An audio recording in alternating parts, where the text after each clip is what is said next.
Welcome. Tonight we'll rest in the middle way, the gentle path between trying too hard to sleep and giving up on sleep entirely. No forcing, no fixing. We simply create the conditions for ease, then allow the body's wisdom to do the rest. You can drift off at any time. There's nothing to keep up with. If you wake later, start again from wherever you are. Breathe softly. Unclench your jaw. Let your belly be easy. The middle way is not a technique to conquer sleep. It's an invitation to be held by the moment as it is. Quiet, kind, and enough. Begin by lying down in a way that feels kind to your body. Let your pillow cradle the head. Let your shoulders be wide. Place one hand on your belly and one over your heart so you can feel the two clocks of your body, breath and pulse, keeping you company. Notice the rise, the fall, the gentle thud, the stillness between. Nothing to fix, nothing to improve. Just contact, warmth, and wait. Breathe softly in through the nose and out through the nose or mouth, whichever feels most natural. Let each exhale be a touch longer than the inhale, like a small sigh of relief. If you enjoy counting, you might breathe in for a comfortable count of 4 and breathe out for a count of 6. Then drop the counting when it starts to feel like effort. The middle way is not strict, it's responsive. It listens to what the body wants and follows.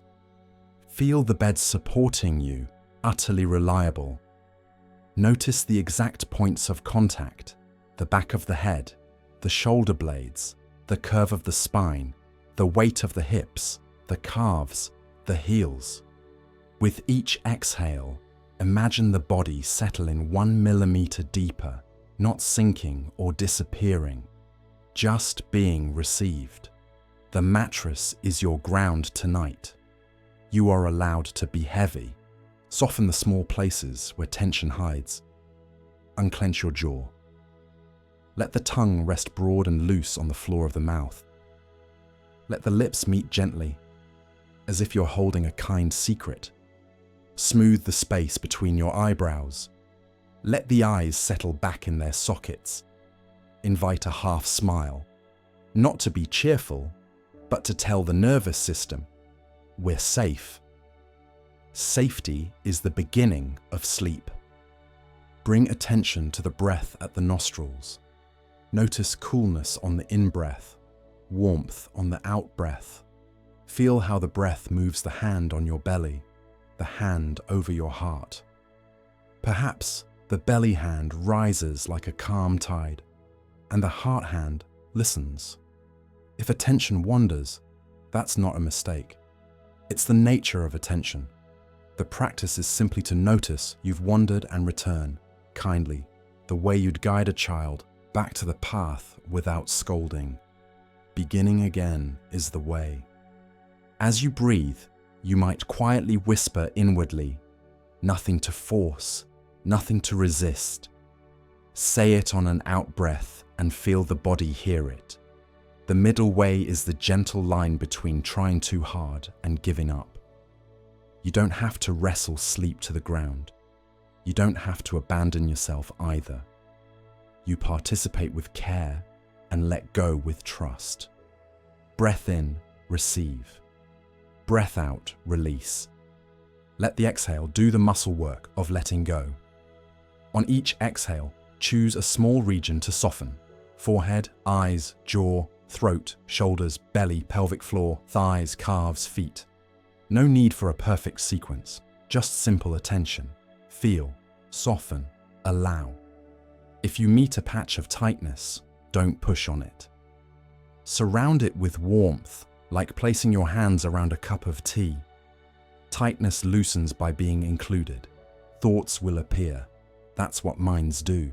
Instead of following them, label them softly. Planning, remembering, worrying, imagining. Labels are not judgments. They're gentle signposts.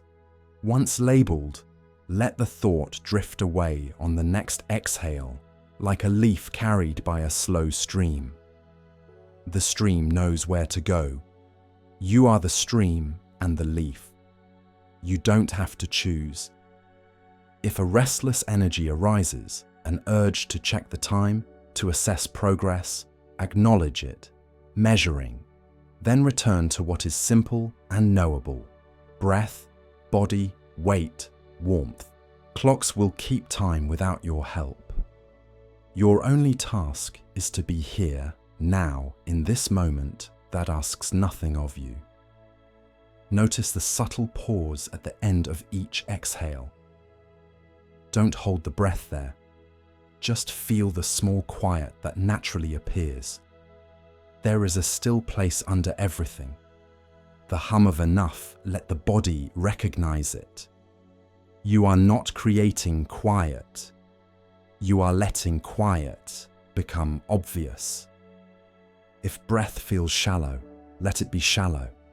The body knows how to breathe in sleep. If breath becomes deep, welcome it. The middle way trusts variations. You are not trying to reach an ideal breath. You are allowing the breath you have to be comfortable. Comfort invites rest. Let your attention widen to include sound. Notice a distant sound, then a closer one, then the sound of your own breathing. Sounds rise, linger, fade. Instead of pushing them away, let them be part of the lullaby. This too helps me rest. When sound falls back into quiet, notice the soft space it leaves behind. Now sense the environment as an ally. The coolness of the room on your cheeks, the weight of blankets across your knees, the slight scent of fabric or night air. Nothing needs to change for rest to deepen. What is here is enough. If a worry insists on being heard, write it in the air with your mind and place it in a basket labeled tomorrow. You can even picture the basket beside the bed, easy to find in the morning. Say quietly, "I'll care for you then.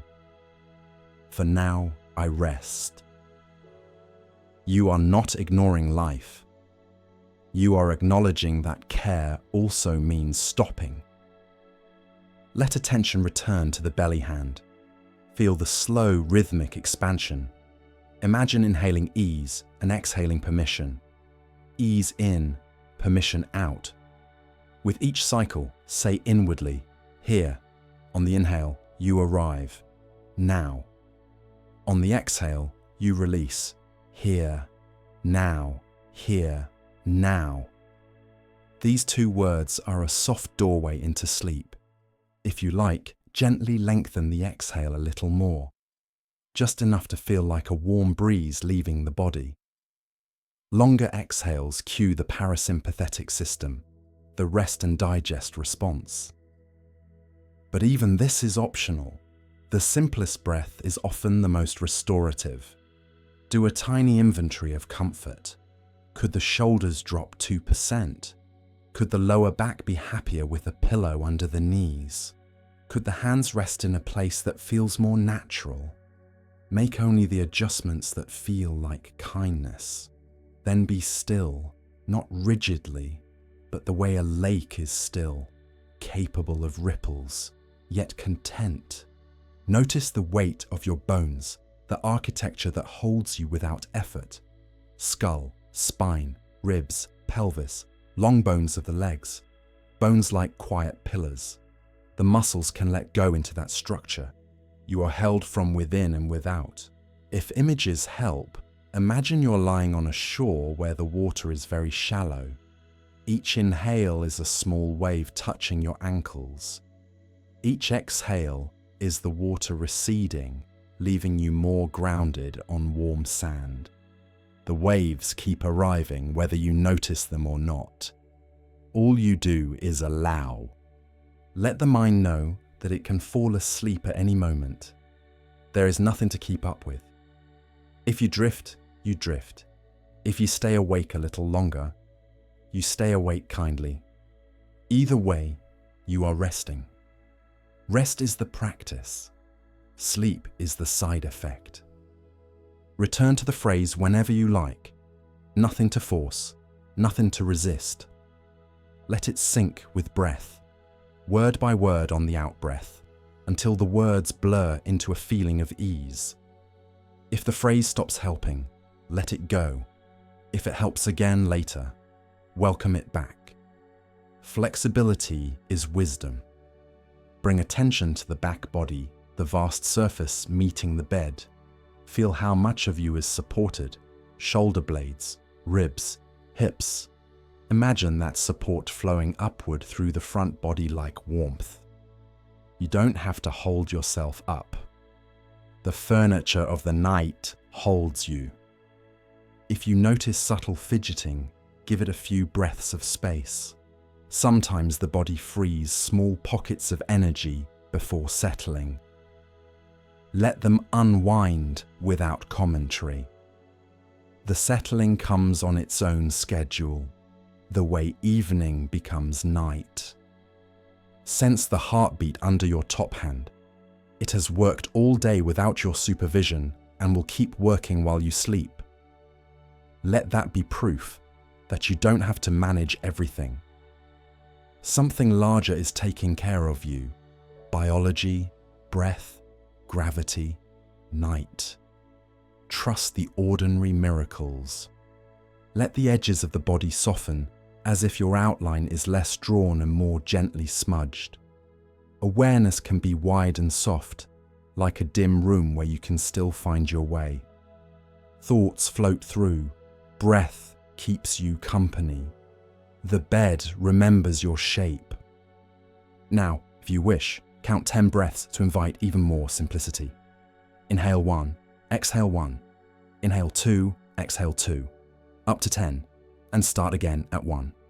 If the count gets lost, smile inwardly and begin again. Getting lost is a sign you're drifting. Drifting is welcome here. Before you slip further, offer yourself a blessing in your own words, or borrow these. May I be safe. May I be calm. May my body rest. May sleep come when it's ready. Let the words ride the breath once or twice, then let them fade into the background like a lullaby that keeps playing even when you stop listening. Stay with whatever is simplest. The rise and fall under your hands, the warmth of the covers, the slow, longer exhale, the quiet pause, the sense of being carried. You don't need to go anywhere. You are exactly where rest finds you, and rest is already here. Before rest reaches the body, prepare a place that welcomes it. Think of the room as a nest you're shaping with quiet, practical kindness. Begin by softening the light. Dim what you can, shade what you can't. Draw curtains or blinds so the outside world grows gentle and far away. If small LEDs wink from chargers or clocks, cover them or turn them away from the bed. Let the glow recede until the room feels more like evening than daytime. More candlelit dusk than electric noon. You don't need perfect darkness yet, just less brightness, less demand. Silence the devices that tug at attention. Set your phone to do not disturb, flip it face down, and place it out of reach. Close enough to be reassuring if you need it. Far enough that it won't pull you into tomorrow. If you use an alarm, set it now. Let your future self know it's handled. One task closed, one thread cut. If the urge to check something arises, smile at it and remind yourself that the nest is a place without errands. Invite the room to become slightly cool and deeply comfortable. Open a window a fingertip's width or adjust the thermostat a notch toward crisp. If the air is too sharp, pull an extra blanket to the foot of the bed so warmth is within easy reach. Your body likes having choices. Cool air on the cheeks, cozy weight across the legs. This contrast teaches the nervous system it can relax. If there's a draft under the door, place a rolled towel along the threshold. and feel the space grow quieter. Let sound simplify. Sudden noises wake, steady ones cradle. If the night is lively, add a gentle layer of predictability, perhaps a fan or a soft white noise, rain or ocean. Keep the volume below the level of your breathing so it's heard but not listened to. If silence is what you love, choose that. The nest honors preference over rule. Consider scent as a soft cue. Fresh air is often enough. If you enjoy fragrance, choose one you associate with safety rather than stimulation. Clean sheets, a hint of lavender or cedar, a memory of home. One breath is plenty. Nothing needs to be strong. The message is simple. Here we rest. Look around and do a tiny kindness for your future waking self. Stack the books, move a cup to the sink, gather clothes into a single calm pile. 60 seconds is enough. We are not cleaning. We are creating a feel of completion. The visual world loosens its grip when surfaces are a little clearer. Let the room say, your work is done. Now tend to the bed the way you would for someone you love. Smooth the sheets so your skin meets evenness. Fluff the pillows, not to perfection, just to softness. Pull the blankets up and then fold the top edge back, inviting a welcoming turn down. If the mattress feels firm at the lower back, tuck a pillow under the knees to tilt the pelvis and ease the curve.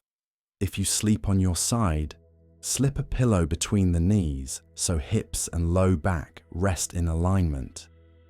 Hug a pillow to your chest or nestle one behind your back so the body can lean into something and stop holding itself up. The smallest adjustments can whisper safety to muscles that have been vigilant all day. Choose clothing that feels like a promise. Loose, breathable, gentle against the skin. Let waistbands loosen. Unclasp what constricts. If your feet run cold, set out a pair of soft socks. If they run warm, fold the blanket so it can be kicked free without effort. Give yourself permission to fuss a little now so you won't need to later. The nest is built from tiny mercies. Create a nightstand that helps you exhale. Place a glass of water within reach, so thirst won't send you searching. Keep a tissue, a lip balm, a small hand cream, whatever you reach for in the dark, close enough to find without thought. If thoughts tend to circle, set a notebook and pen there too. Tell your mind, if you need to remember, we'll write it down and let it rest. Nothing gets lost. Even this option is calming, whether you use it or not. Close the loops that tell the animal body it can stand down. Lock what needs locking. Turn off what needs turning off. Check the stove if that brings ease. When the practical part is finished, say quietly inside, safe. Feel how that word moves through the shoulders, the belly, the jaw. Safety is the door to sleep. Your actions are the key. Invite your body into the nest a little at a time. Sit on the edge of the bed and let your weight settle into the mattress. Place both feet on the floor and feel the coolness rise through the soles, the steadiness of ground. Roll the shoulders forward, up and back in slow arcs, as if you're unhooking the day from the collarbones. Let the chin fall toward the chest and then float back to neutral without pushing yawn on purpose. The yawn is a bridge to the parasympathetic. It's allowed and welcome. Before lying down, try 3 waves of breath you barely manage. Inhale lightly through the nose. Exhale as a soft, unhurried sigh. With each exhale, release one tiny thing. The line between the eyebrows, the root of the tongue, the whisper of tension around the eyes. No drama, just a little more slack. Lower yourself onto the bed with ceremony. Not because sleep requires ritual, but because your nervous system responds to predictable kindness. Turn to the position that your body prefers. If you're on your back, imagine your shoulder blades settling like smooth stones into warm sand. If you're on your side, allow the spine to lengthen and the top knee to be cradled by the pillow. If you like weight, pull the blanket closer. If you like spaciousness, make room for your arms to float away from the torso a few inches. Let the hands land where breath is easiest to feel. One on the belly, one over the heart, or both along the sides with the palms open to the ceiling. Open palms communicate no gripping. Even this gesture becomes part of the nest. Adjust the relationship between your head and your pillow by a finger's width at a time. A slight tilt changes the story of the neck. Slide the pillow a whisper higher or lower until the throat feels unguarded and the breath can travel without effort. Too much motion can wake the system. Tiny movements teach it what comfort is.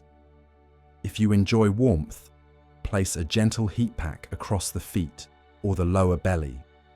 If you prefer coolness, lay a cool cloth across the forehead and watch the brow smooth in response. Temperature is a language. Speak it fluently to your body. Allow the air to move. If the room is still, a subtle flow across the face or a quiet fan can suggest night breeze to the nervous system, an ancient cue that predators are far and the village is asleep. If the room is too active, steady the edges with closed curtains and soft fabric where sound sneaks in. This is not about control. It is about cooperation with the environment, a partnership that says, we're on the same team. Make a space for anything that might knock on the mind's door. If worries like to visit, imagine a small basket on the nightstand labeled tomorrow. Without telling a story, place the shapes of your concerns in that basket, one by one. Not forever, just for the night. Promise them morning light and a clear head. The nest keeps things safe until you return. Choose one simple cue that means it's time. Maybe you turn off the last lamp with a gentle click. Maybe you rub a drop of lotion into your hands and take one slow breath of its scent. Maybe you whisper a phrase. Let the day be over. Nothing to force. I am held. The cue is less important than its consistency. Repetition teaches the nervous system that rest follows this small act. Notice the textures that surround you. Cotton against the cheek, the smooth glide of the sheet under the palm, the weight of the blanket like a loyal animal across the thighs. Let your skin have a moment of gratitude for the simple luxury of fabric and warmth. Touch is one of the oldest languages your body speaks. Let it say what words can't. Now adjust the room one last time, but do it like a tide, slowly and without fuss. Nudge the window, tuck the corner of the sheet, angle the pillow a breath's width. Each motion is an exhale. Each exhale is an invitation. When the instinct to fix fades, stop even if you are not certain everything is perfect. The middle way of the nest is good enough. Good enough is what the body trusts. If your mind reaches for stimulation, give it something gentle instead. A soft shape on the ceiling, the pattern of the curtains in the half light, the way the air becomes cool at the nostrils and warm at the lips. Choose a quiet anchor and let the rest of the room blur around it, like a painting coming out of focus. This blurring is a feature, not a flaw. You are designing the conditions for drift. If your body wants a little movement, give it a bedtime sway. On your side, Rock the top knee forward a centimeter and then back. On your back, shift the weight of the pelvis to the right and then to the left, as if you're making a shallow imprint in the sand. 2 or 3 rocks, then stillness. Small movements tell muscles they're allowed to release because you're paying attention to them. Take care of small future needs now. Sip the water, use the tissue, place the lip balm back where your hand will find it later without searching. Visit the bathroom if that settles the mind. You aren't coddling yourself. You're crafting a night with fewer interruptions. If you like, choose a companion sound to keep you company at the edge of sleep. Let it be simple and steady. Imagine it as a stream that keeps flowing whether you listen or not. You can place your awareness on the bank and watch the water pass, or you can step into the water and let it carry you. Either way, it goes on. Finally, turn toward the center of the nest you've made. Feel the weight of your head in the pillow, the length of your arms, the warm curve of your calves against the sheet. Offer your body this quiet message. Everything that needs to be done is done. Everything that can wait will wait. This is where we rest. The room has been tuned to kindness. The bed holds you. The night approves. You have built a place where sleep is welcome. And now you can stop building. Stay with the simplest sensations, the steady rise at the belly, the gentle fall, the hush that arrives after you exhale. Let the room keep watch so you don't have to. Let the nest do its work. Let your body be the guest of its own home. And when sleep finds you, it will find a place already prepared. Let your attention settle on the breath the way snow settles on a quiet field, without pushing, without hurry. Notice where the breath is easiest to feel. For many people, it's at the nostrils. A delicate coolness as air enters. A soft warmth as it leaves. Place your awareness right at that doorway, as if you're standing on the threshold of a house you love, greeting each breath like a guest arriving and leaving on perfect time. You don't need to invite or dismiss anyone. Guests know the way. Feel how the inhale comes on its own, a gentle gathering. Feel how the exhale releases without being forced, a natural letting go. If it helps, imagine the breath as a small arc of light traveling in, pausing for a heartbeat and traveling out, fading into the room. Your only job is to notice, not to steer, not to measure, to notice. Let your nostrils become your lighthouse. Every time the mind wanders, return to this steady beam of sensation. Cool, then warm, in, then out. Keep the attention light, like a feather resting on water. If you press too hard, the feather sinks. If you don't attend at all, it floats away. The middle way is the gentle pressure that keeps the feather floating just where you can see it. If the nose is stuffy or sensation is faint, allow the anchor to shift. Feel the breath at the upper lip, the soft brush of air there. Or feel it in the chest, the subtle expansion under your collarbones, or the belly, the hand there rising and falling like a calm tide. Choose the clearest place and rest your attention there. Breath is the bridge, the exact boards don't matter. Let the exhale be a touch longer than the inhale, as if you're fogging a mirror in slow motion. No numbers are necessary, but if counting feels supportive, breathe in for a comfortable 4 and breathe out for a comfortable 6. Then drop the counting when it becomes effort. The point is not to manage the breath. The point is to become intimate with it. Begin to hear the shape of a single breath. At the start of the inhale, there's a tiny invitation. Space opens. Mid-inhale, the body rounds toward fullness. Near the top, there's a soft turning point you don't have to hold. Then the exhale begins, like water finding a slope. It continues, smooth and friendly, until it too thins to a whisper. At the bottom, notice a natural pause, a moment that tastes like quiet. Don't stretch it. Don't chase it. Let it be the comma at the end of a sentence that doesn't need a period. If thoughts arrive, they will. Greet them with labels so gentle they feel like kindness. Planning, remembering, worrying, imagining, listening. With the next exhale, set the thought down beside you like a book you can pick up tomorrow.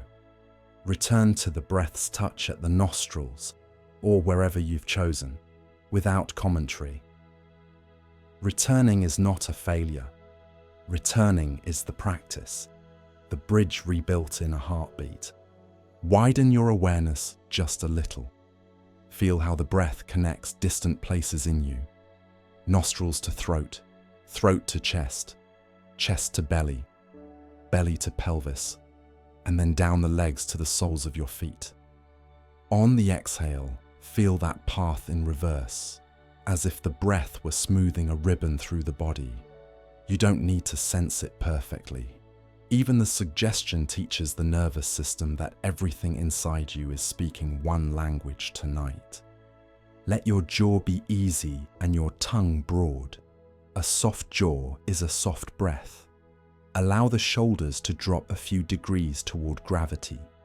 Notice how, when the body believes it's safe, the inhale becomes less vertical and more wide, as if the ribs expand out to the sides, creating room for rest. Follow that widening with your attention. No rush, no goal. Simply notice space arriving and leaving. Try a simple rhythm for a few minutes. Breathe in with the attitude, receive. Breathe out with the attitude, release. Receive, release. Let the words be background music that fades as soon as they've done their job. If words clutter the mind, drop them. Let sensation be enough. If you find yourself trying to breathe right, smile at that impulse. Imagine that the breath you have right now is the perfect one for this moment. Let it be shallow if it wants. Let it be deep if it wants. Like the ocean, the breath has tides and ripples. Your job is to sit on the shore and watch the play of light. As attention steadies, invite a finer curiosity. Can you notice the very first touch of the inhale? The moment it is born? Can you feel the last grain of sand in the hourglass of the exhale? The precise instant it finishes? These edges are not to be captured or held. They're to be noticed and let go. In noticing, the mind grows quiet without being forced into silence. If restlessness stirs, an urge to adjust, to check the time, make space for one intentional breath. Inhale, acknowledge restless. Exhale, soften what can soften. Then return to the bridge. The bridge doesn't argue with weather, it spans it. Your breath spans your moods. You might explore a triangular attention. Inhale, one side.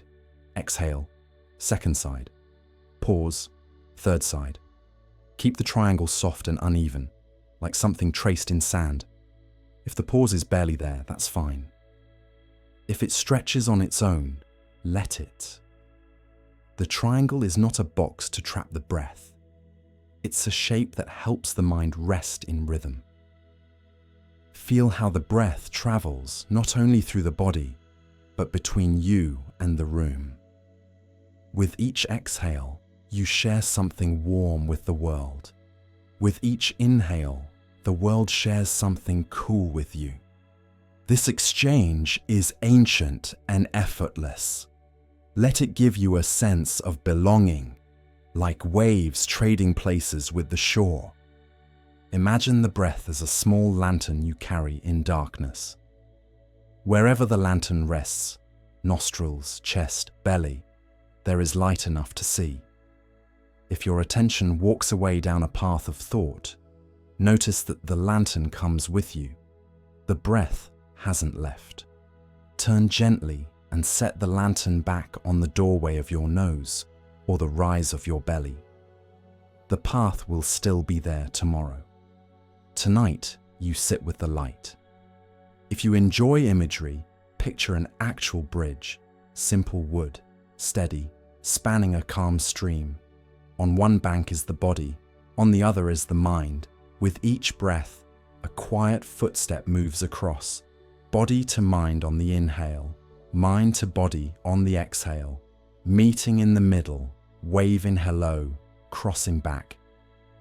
Nothing dramatic happens. The significance is in the meeting. The more often they meet, the less they feel like two. Let sound support the breath instead of competing with it. As a car passes in the distance, or a pipe sighs or the house settles, keep one ear with the breath. You can split attention lightly, part of you hearing the world, part of you feeling the in and out without straining. This teaches your system that you can rest even when life hums around you. If you notice a pattern of holding near the top of the inhale, an almost invisible bracing, invite that place to let go.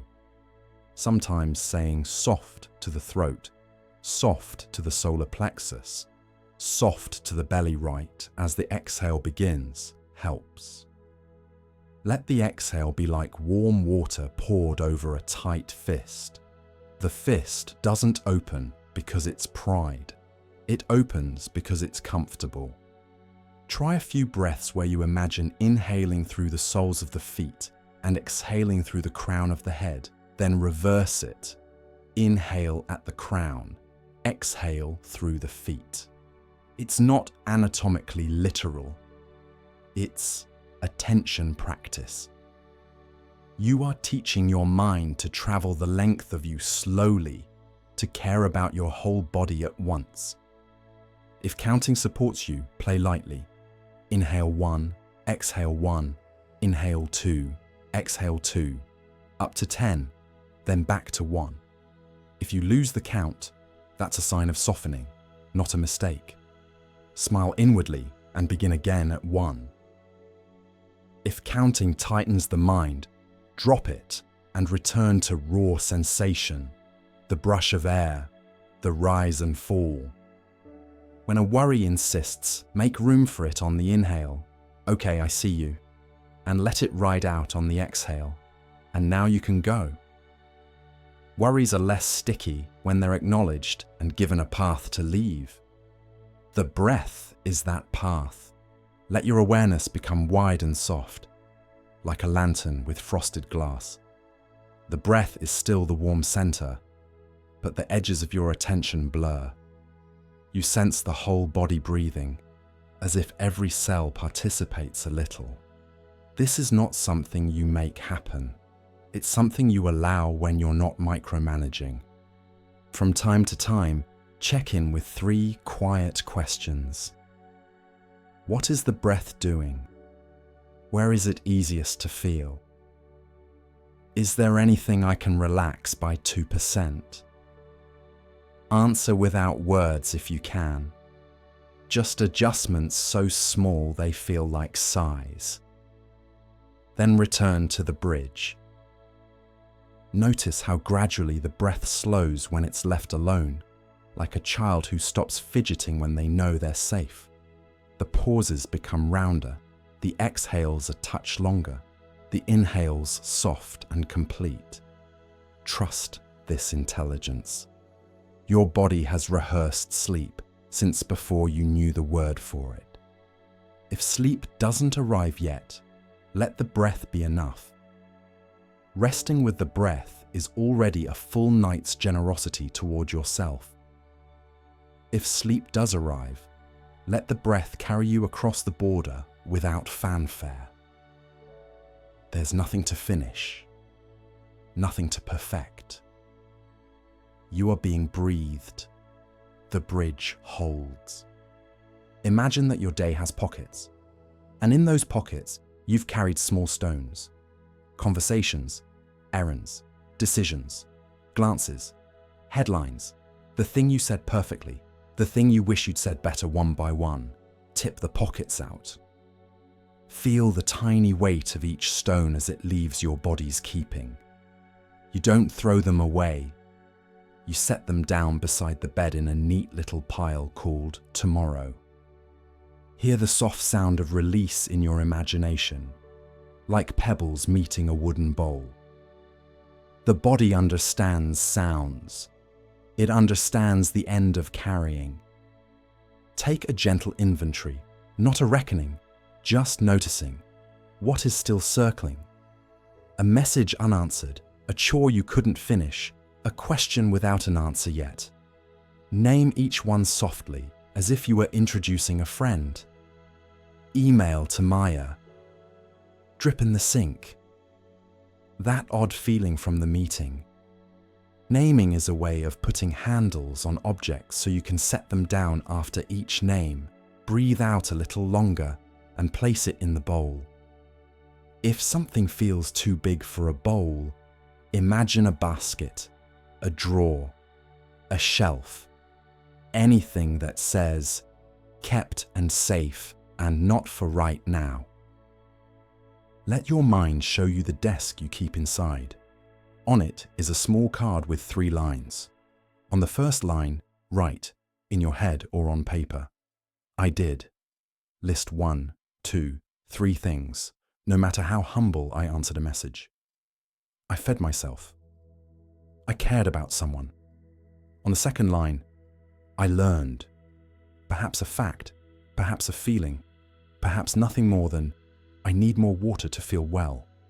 On the third line, I release. Write the one thing your mind thinks it must hold to be a good person, and then let the ink dry. Slide the card into an envelope labeled Day Complete. Your nervous system loves ceremony. Now imagine the tabs of the day open in a browser at the back of your head. You don't have to read them, just watch each one receive its little click. Work, click. Family, click. News, click. Plans, click. A tab for what if, click. Notice the few that try to reopen themselves. Smile, click again. Kindly, you're not breaking anything. You're saving battery. Bring your attention to the eyes behind the eyelids. Let them stop scanning. They've been bouncing from detail to detail all day. Like birds across telephone wires, invite them to perch. The space behind the eyes becomes a dusk blue room where nothing is asked of you. A few deep blinks, even with eyes closed, help the brain hear. We're finished looking. Turn to the body's filing cabinet. Shoulders, jaw, belly, hands. These are where unfinished business hides as tension. On an exhale, loosen the jaw 2%. On the next exhale, let the shoulders fall as if the hanger they were on has slipped down a notch. On another, widen the belly, giving it permission to be soft, ordinary, unperforming. Finally, uncurl the hands. Rest the palms open where they can forget to hold. This is how done looks in muscle language. If the pull to check the time arises, recognize clock thoughts for what they are. An attempt to manage sleep by measuring it. Whisper, time will move without me. If the display glows in the room, consider turning it away. Covering a clock is not denial, it's trust. The river flows whether you stare at it or not. Picture a hook by the bedside where you hang coats. Take the day off your shoulders like a heavy garment. Feel the tug at the neck and the freeing coolness across your back as you slide the weight down your arms. Give that coat a small shake and hang it. If it tries to settle back on you, tell it, "I'll wear you in the morning." This is not abandoning responsibility. It is clothing yourself for the weather of night. Sometimes the mind doesn't trust containers. It worries, "If I don't hold this, it will vanish." Offer a compromise. Keep a notebook on the nightstand. Write one line per worry or idea, not a paragraph, just a title. Dentist Tuesday, budget question, apologize for sharp tone. Close the notebook with a deliberate hand, place your palm on its cover. The gesture means kept. The paper will remember so your body doesn't have to. Let the breath help with the unloading. Inhale as if you are gathering what remains of the day into your arms. Exhale as if you are setting it gently into the basket marked tomorrow. Inhale, gather. Exhale, set down. Continue until you feel the arms of attention are empty. If something leaps back in, notice it without offense and repeat the motion. This is not a single act. It is a rhythm, like waves returning shells to the shore. Call to mind 3 things that went honestly, simply okay. Not amazing. Okay is enough. I handled that call. I watered the plant. I showed up. Let each okay thing add a small warm weight, like a blanket over your hip bones. The body sleeps more readily under the weight of sufficiency than the weight of self-critique. Where gratitude lands, vigilance loosens its jaw. Now address the part of you that equates rest with negligence. Tell it the truth. Caring tomorrow is still caring. Imagine you are a caretaker handing the night shift a clean set of notes.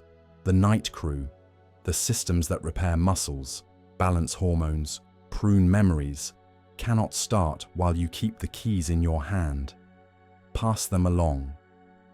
Feel the slight thrill of relief at delegating to something ancient and capable. If the mind insists on replaying a scene, try this. Let it play once in black and white, silently, like an old film. Watch it through without pausing, without adding captions. At the end, see the screen shrink to the size of a postage stamp and slide into the basket with the others. Not because it's unimportant, but because your inner editor works better in morning light. Invite imagery to help. See a train that brought all the cars of your day: work car, family car, errands car, what-if car, rolling gently into a station. Hear the brakes whisper.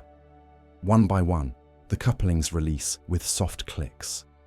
The engine that is you hums quietly, then powers down. The station lights dim to amber. There's a caretaker sweeping the platform. He nods to you. We'll guard it.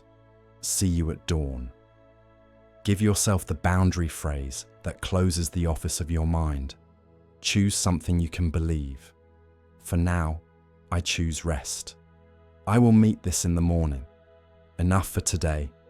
Say it once out loud if you can, to recruit the body through sound and vibration. Feel the phrase settle in the chest, like a stone in clear water. Return to sensation. The bed holds your weight. The blanket warms your thighs. The air touches the skin under your nose. Each exhale is a small gate closing behind you. Pass through and let it latch softly. If your thoughts knock, you don't have to pretend you can't hear them. You can answer through the door. I'm closed. Come back at 8. Most thoughts accept posted hours. If something truly urgent arises, the kind of thought that lifts your heart into your throat, offer yourself the safety of action without wakefulness. Sit up slowly. In low light, make a one-line note or set a single reminder, then return. The rule is kindness to the system. Short, quiet, clear, back to bed. You demonstrate to your mind, that it can trust you to return to what matters without staying on duty all night. Let a gentle image settle over the day, a sun setting behind low hills, the edges of light thinning, colors cooling from gold to blue to the charcoal of early night. You don't push the sun down. You watch it go, and with it, your agenda. The horizon keeps your secrets. Dusk holds your edges. Notice the places inside that are slower to release, habit corners that cling. Wrap those spots in warmth, the way you might warm a frozen lock with your hands. No prying, just patience and presence. Locks often yield to steady heat. If sound drifts in from the world, a car, a late laugh, a dog, let each be a streetlight, flicking off as the neighborhood goes to sleep. You are not responsible for the last light. Yours is already darkening. Place one hand on your belly and one over your heart. Feel the two clocks, breath and pulse, keeping a quieter time. With the belly hand, you mark the hours of the body. With the heart hand, you mark the hours of feeling. Whisper, "Thank you for today," and then, "We are done." The words don't need to be profound. They need to be believable.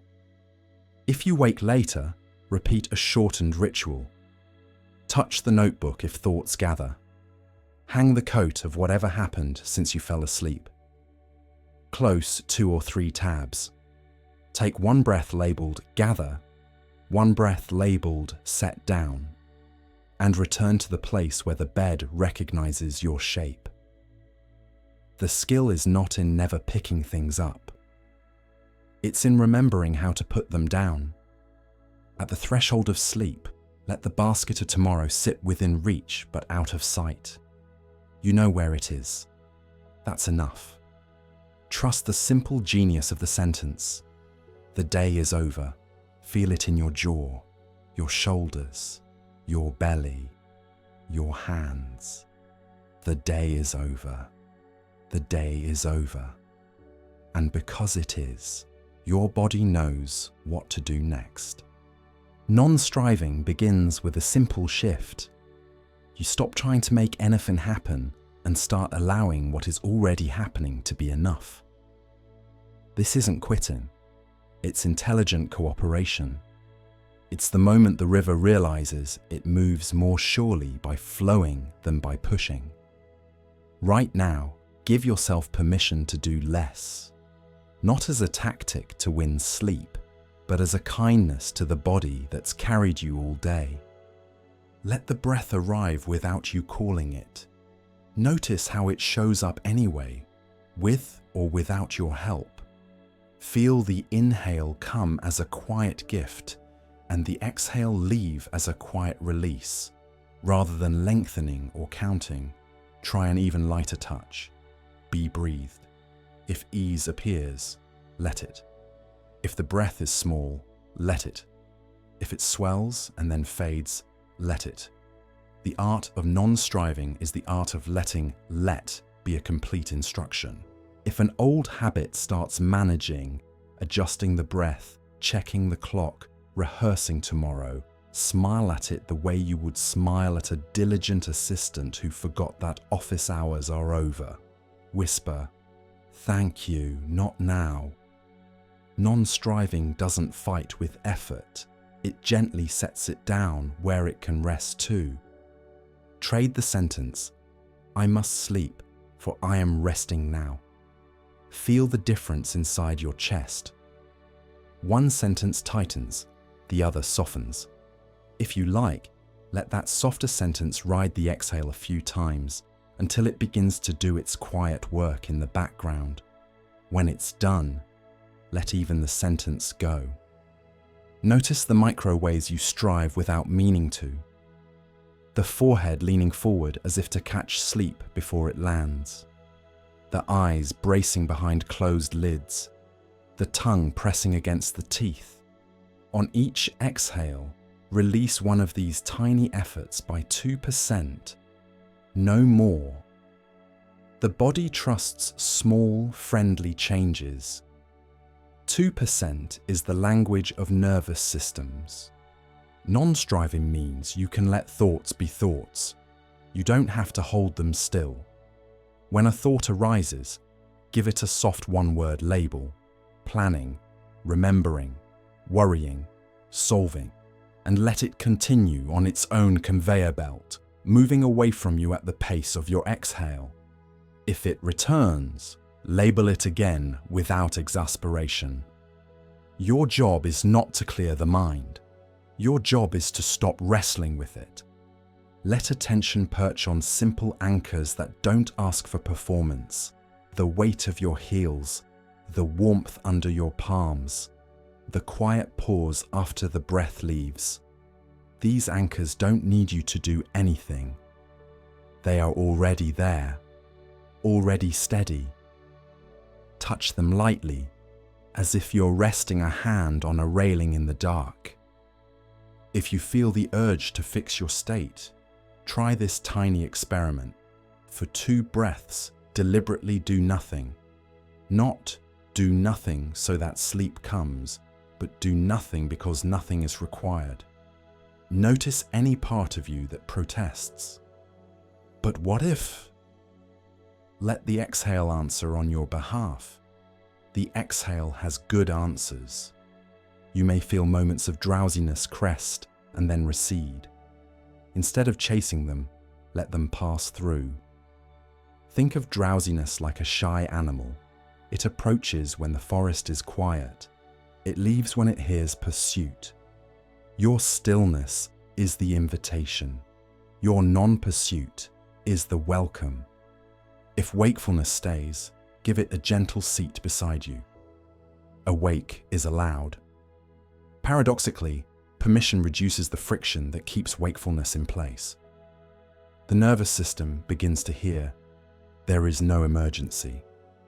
When the emergency ends, sleep, an old, reliable friend, finds the open door. Let go of measuring. Measuring is striving with a ruler. Turn the clock away if you haven't already. If the mind insists on counting something, count kindnesses, the softness of the pillow, the way the blankets hold your legs, the way air cools the tip of the nose and leaves warmer. You can't lose at this counting. Every number is a win. Replace effort with intimacy. Feel the way the inhale widens the ribs to the sides, rather than lifting the chest up. Feel the exhale travel down and out like warm water, seeking the lowest place. You are not steering, you are noticing. Noticing deepens on its own when it is not forced.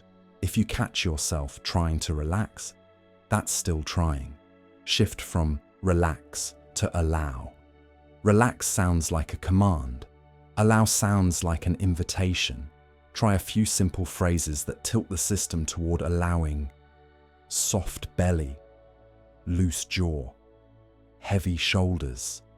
Think them at the moment the exhale begins. Then let the body decide how much to follow. Respect its choice. Non-striving also means trusting the biology that is older than your plans. Somewhere inside, systems you never see are already dimming the lights. Temperature dropping a fraction. Muscle tone letting go. Certain networks in the brain winding down. You don't have to lead this procession. You can join it, like slipping quietly into the back row of a concert that began before you arrived. When a problem tries to audition for your attention, offer it a role tomorrow. You might murmur, "You matter, and morning is your stage." If the problem refuses to leave, let it sit in the cheap seats while you keep your gaze on the breath. You can share a room with an unresolved question without letting it run the show. Try this image for a while. You're a hammock between 2 trees. One tree named care, the other tree named trust. The fabric is your attention. When you strain toward care, the hammock goes taut. When you sag into trust, you might fall. Non-striving is the gentle balance where you are held by both. Feel the slight sway with each breath. Nothing to hold up, nothing to drop.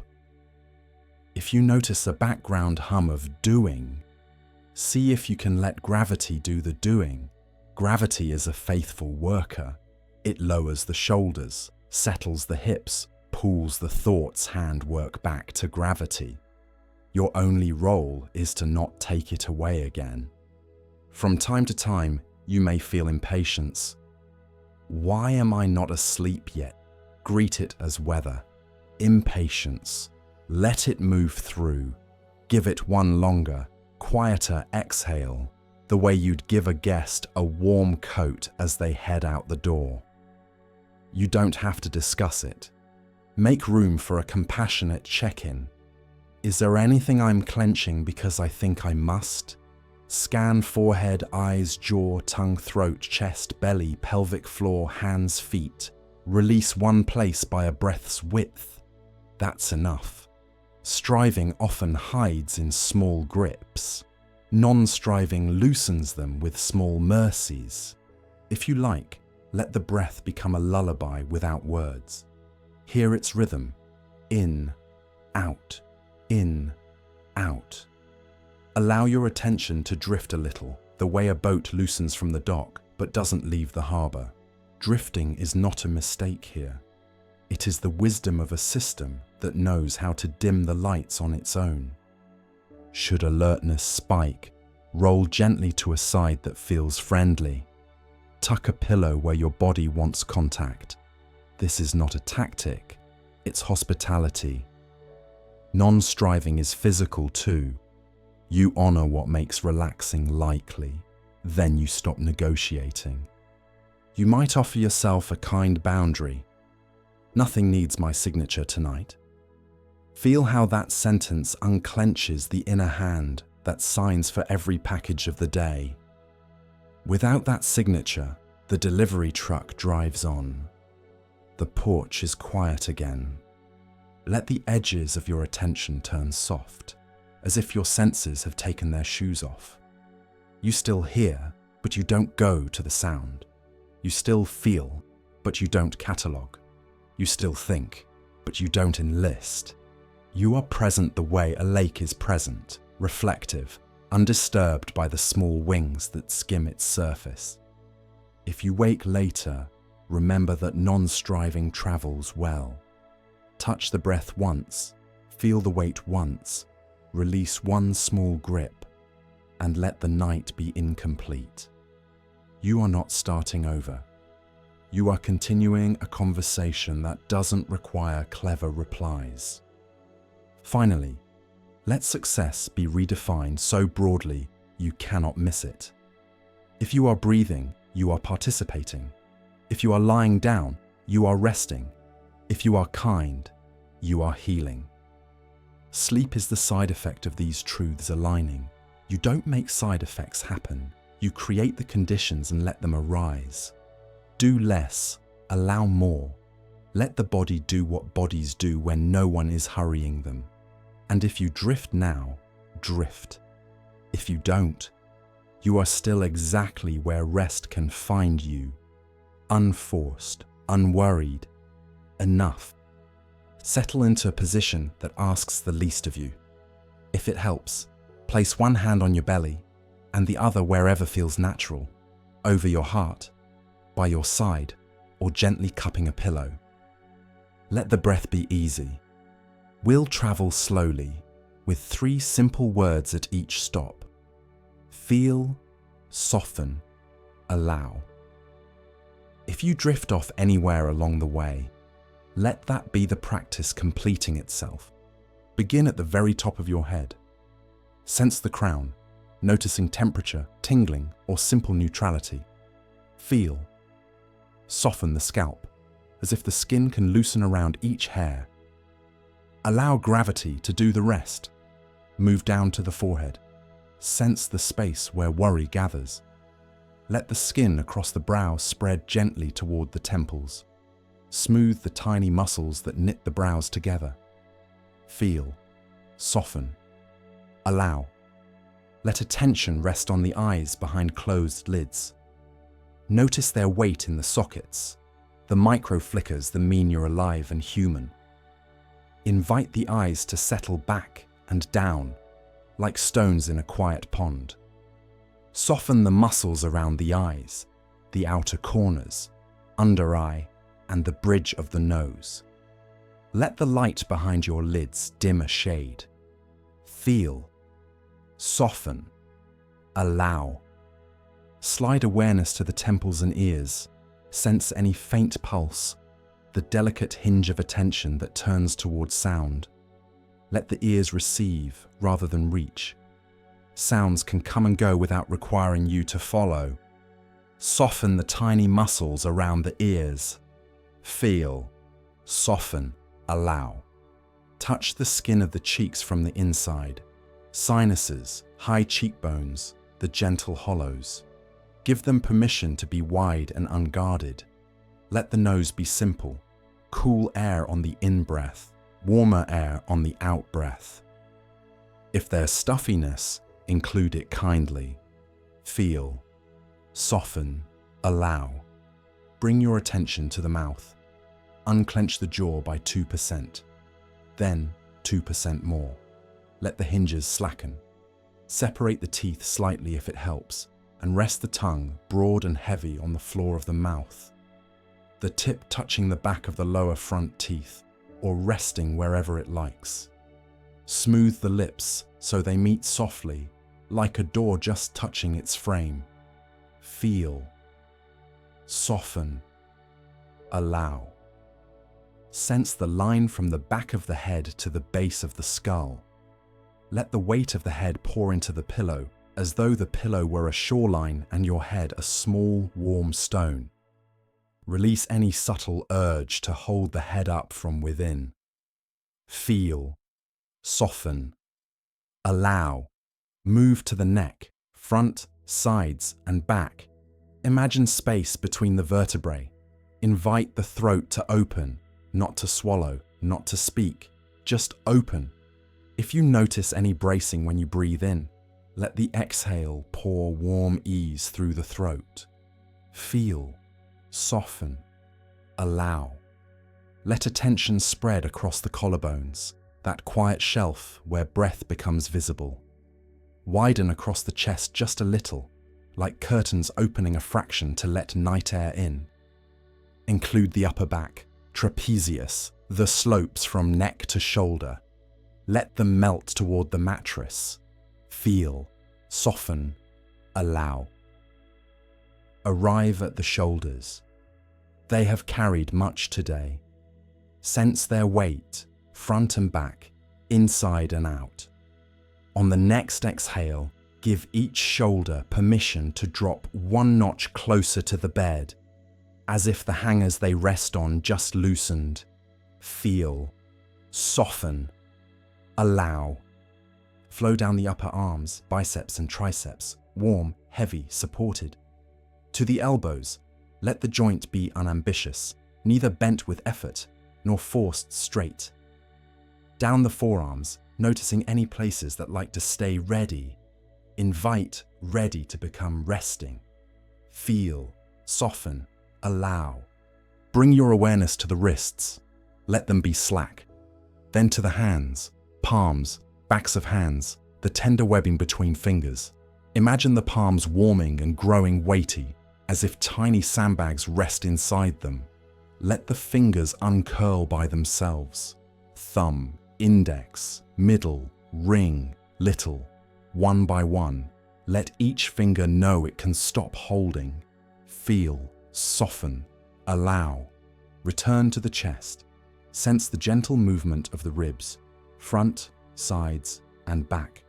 The inhale widens you. The exhale settles you. Visualize the ribs like a slow bellows opening and closing without effort. Around the heart area, invite the softest expansion. Not big, just enough to make room for calm. If emotion is present, make a cradle of breath for it. Nothing to fix. Feel, soften, allow. Let attention slide to the upper back again. Shoulder blades like flat stones resting on the bed. Sense the fabric under them, the exact contact points. On your exhale, imagine warm water running between the shoulder blades and spine, dissolving any stickiness. Feel. Soften. Allow. Move to the diaphragm, the umbrella of muscle under the ribs. As you breathe, picture it sinking on inhale, rising on exhale, natural as a tide. If it feels guarded, send a few long, unhurried exhales, and let that be enough. Feel. Soften. Allow. Lower your attention to the belly. Place a hand there if it brings comfort. Let the belly rise like a calm tide and fall like a calm tide. Give it permission to be round, ordinary, unposed. Release any subtle tightening around the navel, the sides of the waist, the low belly. Imagine warm light filling the abdomen, then spilling out to the sides and back. Feel. Soften. Allow. Include the lower back, the lumbar curves. Sense their relationship with the surface beneath you.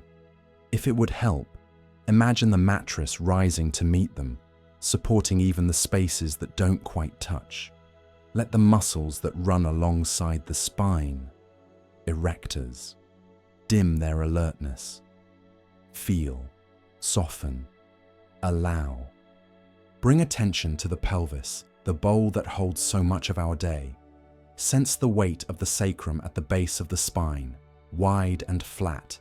Let it be heavy. Soften the hip creases where the thighs meet the torso. Let the glutes unclench. Invite the pelvic floor to loosen by the smallest margin, like the release of a fist you didn't know you were making. If discomfort arises, widen the awareness around it, like sky around a cloud. Feel. Soften. Allow. Travel into the hips, right hip, left hip. Imagine space inside each joint, a little lubrication returning with every exhale. Let the outer hips and the side body soften, as if seams are loosening on well-worn fabric. Feel.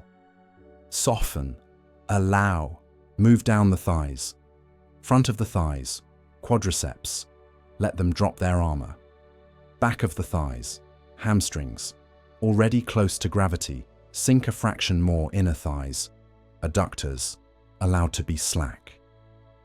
Outer thighs, IT bands, invited to be less vigilant. The thighs are heavy logs now, supported by the earth feel. Soften, allow. Arrive at the knees. Sense the kneecaps resting, the soft space behind the knees unbunching like ribbon. If you like, imagine bathing the knees in warmth on the exhale. No need to make them different, only to make them welcome. Feel. Soften.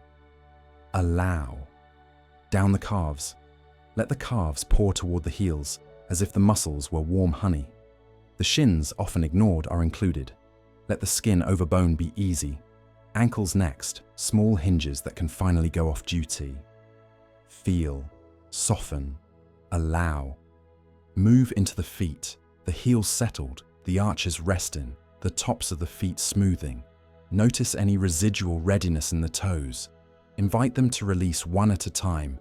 Big toe, second toe, third, fourth, little. Widen the space between each toe by imagination alone. Let the soles grow warm and pleasantly heavy, like stones sun-heated, then set down in cool sand feel. Soften. Allow. Now sense the entire back body, the long length from heels to calves to thighs, pelvis, spine, ribs, shoulders, arms, hands, back of the head. Map the contact points with the bed as if tracing a constellation. Let each star of contact brighten on the exhale. Feel, soften, allow. Shift to the front body, tops of feet, shins, thighs, belly, chest, collarbones, throat, face. Picture a soft, warm blanket of attention settling over the front of you, smoothing the small flickers of effort that remain. Feel. Soften. Allow. Widen awareness to include the left side as a whole, from left toes to left ankle, calf, knee, thigh, hip, waist, ribs, shoulder, arm, palm, fingers, neck, jaw, cheek, eye, temple. Let the left side grow heavy and warm. Then the right side, right toes to crown in the same sweeping kindness. Heaviness, warmth, permission. Feel, soften, allow. Return to the breath for a few gentle cycles. With each inhale, imagine gathering any scattered tension. With each exhale, pour it out of the body as if tipping a bowl. Inhale, gather. Exhale, release. If a patch refuses to melt, don't push. Surround it with warmth, like holding ice in your palm. Ice becomes water by being held. Visit the tiny, often forgotten places, the inner corners of the eyes, the hinge where thumb meets palm, the tender skin inside the elbows, the underarms, the edges of the shoulder blades, the groove beside the spine, the hip sockets, the crease behind the knees, the Achilles tendons, the spaces between each toe, the nail beds. Offer each a moment of attention, then your 3 words. Feel, soften, allow. Let attention dip beneath the surface. Without needing precision, acknowledge the organs that work quietly, lungs floating and releasing, a heart that keeps steady time, a stomach and intestines turning today into tomorrow's energy, kidneys sifting, the liver tending, the skin breathing with the room. Offer them your non-interfering gratitude. Feel, soften, allow. If the mind wanders, notice the thought, label it kindly, planning, remembering, imagining, and come back to the area you last touched, or to the single anchor of breath at the belly. Beginning again is part of the scan. It's not a detour, it is the path. Scan once more from crown to toes in a single slow sweep, like a beam of warm light moving down an evening wall. As the beam passes, everything behind it becomes a shade softer, a shade quieter. Feel, soften, allow. Now reverse the sweep, toes to crown, a tide coming back in. When it reaches the head, let the tide recede again on its own. Your attention can now rest in a 360-degree sense of your whole body breathing. Front and back, left and right, inside and out. As one unit, the body is heavy where it touches the bed and light where it doesn't, both grounded and spacious. If there are islands of tension remaining, you can place your breath there for 2 or 3 cycles. On the inhale, make room around the sensation. On the exhale, let edges blur. Remind yourself, comfort is allowed, discomfort is allowed, I am allowed. Feel, soften, allow. If a reposition would increase ease, make it slowly, like moving under warm water. Adjust a pillow under the knees, slide a hand to a cooler patch of sheet, turn the head a few degrees, then be still again, not rigidly but naturally, the way a lake becomes still when the wind quiets. As you settle, let all techniques fade into a single intention, resting in the field of your body. Nothing to manage, nothing to get right. The scan can continue by itself now, like a lamp on low, panning gently, without you directing it. Let the exhale be your closing phrase, unhurried and complete. Feel, soften, allow. If sleep arrives, it will slip in through the spaces you've opened. If wakefulness remains, you are still doing the most helpful thing you can do. Being here kindly, body warm and heavy, breath easy, attention soft. Feel, soften, allow. Let your awareness rest on the simple rhythm of breathing, Easy in, easy out, then widen just a little, as if you're stepping back from a painting to see the whole canvas. In this wider space, you may notice thoughts beginning to move, ideas, memories, to-dos, scraps of conversation. Imagine a vast sky opening above you, effortless and patient. Thoughts are clouds in that sky. Some are thin and wispy, some are heavy and full. Some race across, some barely move. You are the sky, not the clouds. When a thought appears, greet it softly with a one-word name. Planning, remembering, worrying, imagining, judging, rehearsing. The naming is like touching a balloon with a fingertip.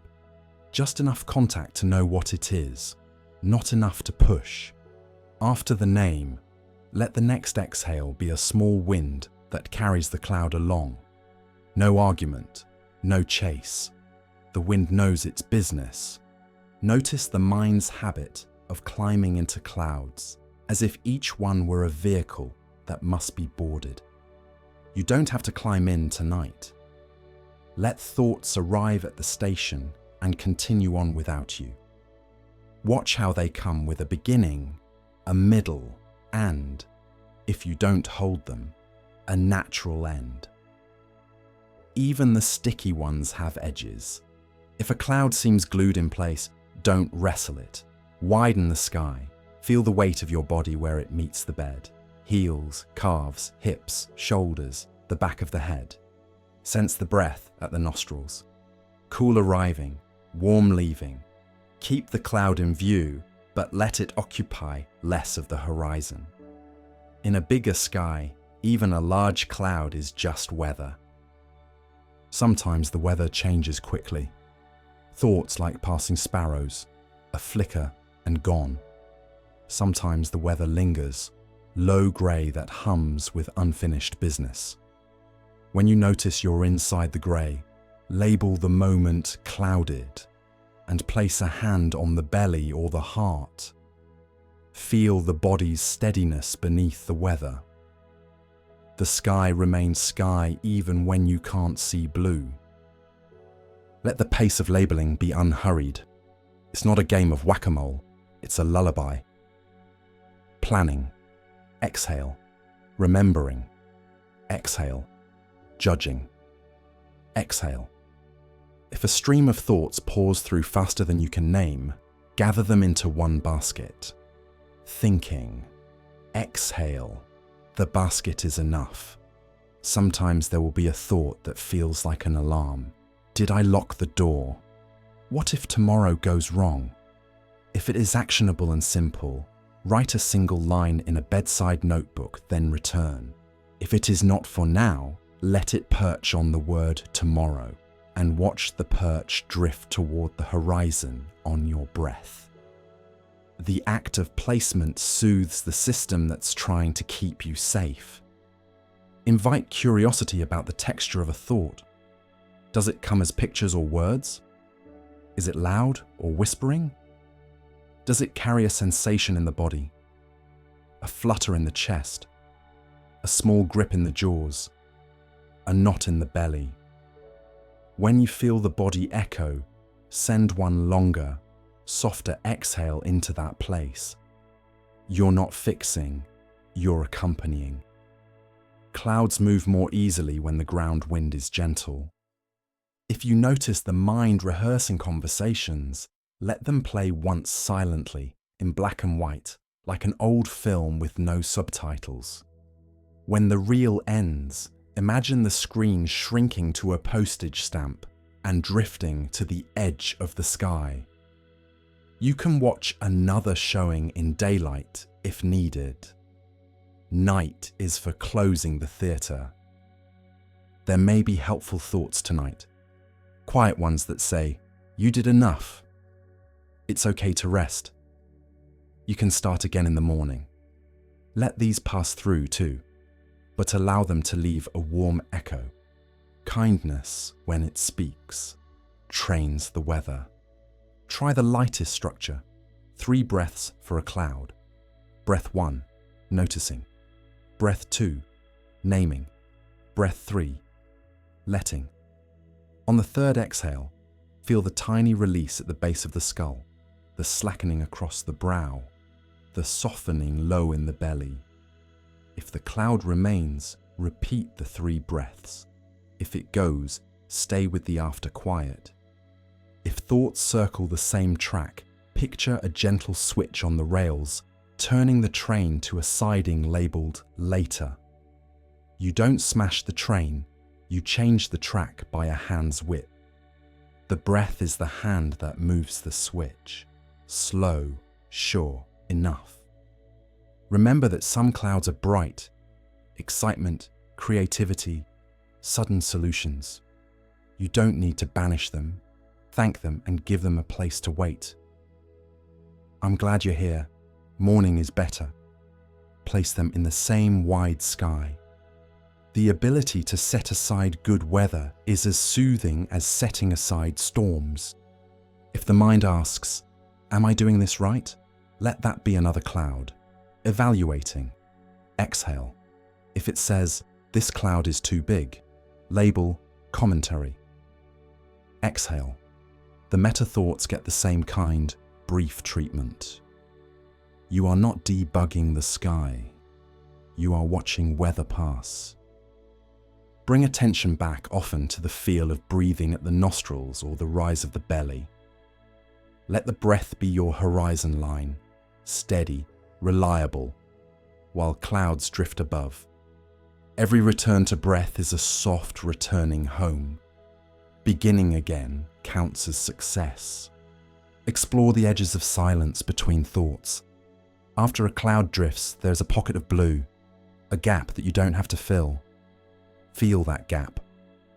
It may be only a heartbeat wide at first, then 2, then 3. This is not a void.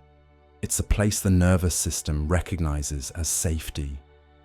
The body settles when it meets these small clearings. Let imagery assist you.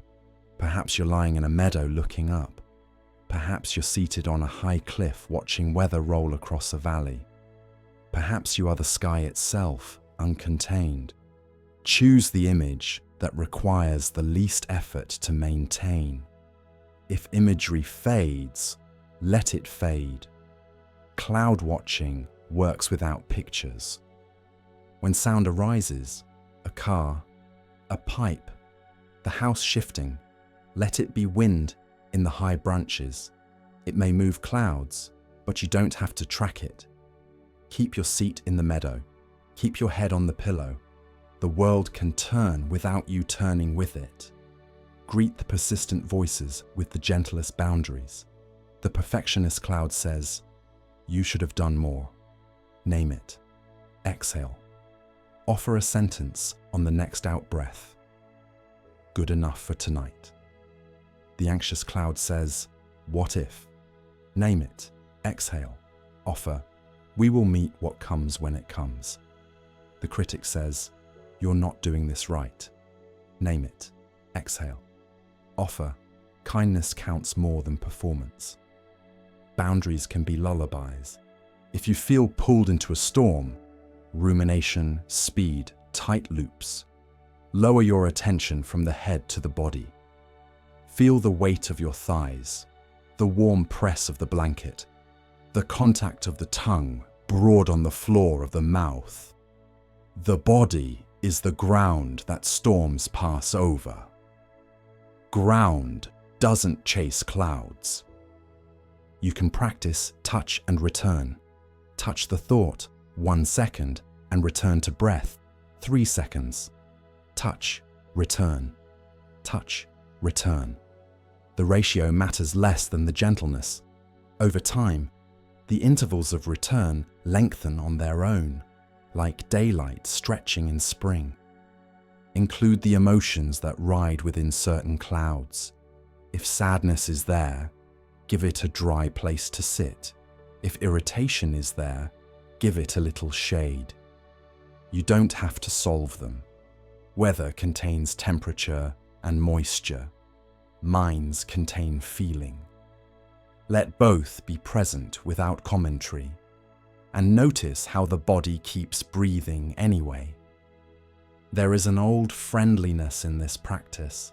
The sky never scolds a cloud for being a cloud. It doesn't say, "Not you again." It makes room. You can borrow that friendliness toward your own thinking. If you catch yourself being unkind to a cloud, I shouldn't be thinking. Notice the unkindness as another cloud exhale.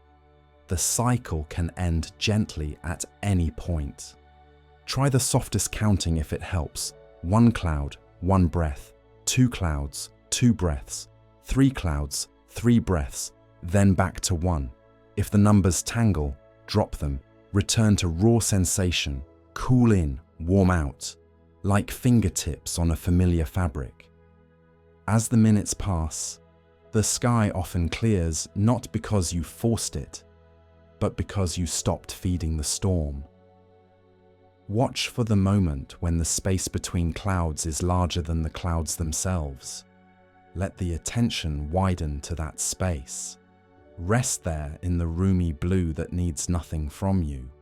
When you notice you've fallen into thought again, and you will, celebrate the noticing. That flicker of awareness is the clearing itself. Label once, exhale once, feel the body once, and you are back on the meadow. If sleep does not come, you are still practicing the exact skill that makes it likely.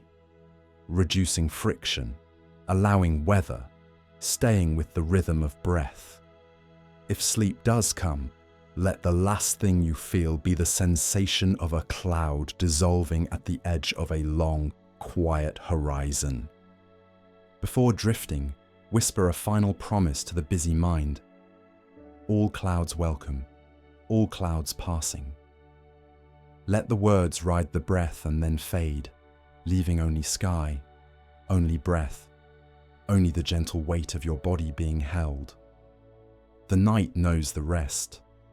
Let the body be arranged in kindness, pillows where they help, blankets where they soothe, jaw loose, eyes easy. Feel the breath moving without your help. When you're ready, let a simple question float up on the next exhale like a feather landing on water. Who is resting? Ask it the way you might set a bell gently swinging. Then listen, not with the ears, but with the whole of you, for the quiet after the ring. Don't look for a clever reply. Answers made of words are part of the surface weather. You're listening underneath, in the soft, steady place that begins to appear when you stop demanding an outcome. Let the question open like a window. Feel the coolness of night move through. If thoughts rush in with resumes, I am, my name, my story, my roles, thank them and let them stand on the porch. Tonight the invitation is to notice the feeling of the one who claims those roles. Where is it? Is it gathered behind the eyes like a small pilot? In the chest, like a glow or a knot? In the head, a busy room? Scan with a friendliness that never forces. If you find a center, rest your attention there for a few breaths. If it shifts, follow softly. If it's not found, that's allowed. The koan isn't a riddle to solve. It's a door you rest beside. Ask again, a little quieter, who is resting? Let the syllables stretch on the exhale. Watch what arrives, perhaps an image, perhaps a sentence, perhaps nothing at all, only a sense of widening. Whenever an answer appears, notice that it appears to you. It is seen, known, felt. Then set it down like a page in a book and return to the one who is seeing rest there, even if there has no outline. Explore this gently. The breath happens. Inhale, exhale. Who is breathing? Hands grow warm, shoulders sink. Who is sensing that warmth and weight? Thoughts wander, and awareness recognizes wandering. Who noticed? Each time you ask, turn attention toward the knower rather than the known, not to catch it, but to taste the simple fact that knowing is here before the story of a knower. If the mind tenses, I don't get it, I must find it. Let the question dissolve for a while into the easier rhythm of feel, soften, allow. Feel the breath soften the face. Allow the body to be just as it is.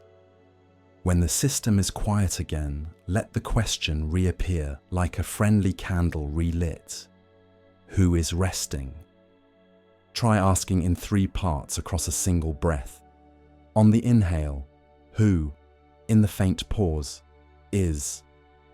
On the exhale, resting, linger a heartbeat in the silence that follows. That heartbeat of silence is the point. If the mind rushes to fill it, smile and return. The silence is not absence, it's a presence that doesn't need describing. Let curiosity be tactile. If I seems located behind the forehead, does it have edges? Is it heavy or light, warm or cool? Does it change if you turn your head slightly on the pillow? If it seems to sit in the chest, does it pulse with the heart or float like a lantern? If it has no shape at all, can you allow shapelessness to be enough? Whatever you find, soften around it by 2%. Rest not on the I, but as the space that allows it to appear and fade. Sometimes the question reveals a worker inside, a me that is trying to manage sleep. Meet that worker with respect. You can even speak to it. You've done enough, I'll let the night take your shift. See if the worker can put down its tools, step out of the control room, and sit beside you. Then ask again, with less effort in the mouth and the brow, who is resting? Notice how much less there is to do when nobody is trying to run the night. Bring the senses into the inquiry. Sound arises and falls. Who hears the far car, the near breath? A sensation in the ankle flickers and is gone. Who knows it came and went? The bed cool beneath the calves, the blanket warm over the thighs. Who is aware of both without choosing? Don't force an answer. Let each sense impression bow and pass. The one to whom they bow doesn't need a name to be obvious.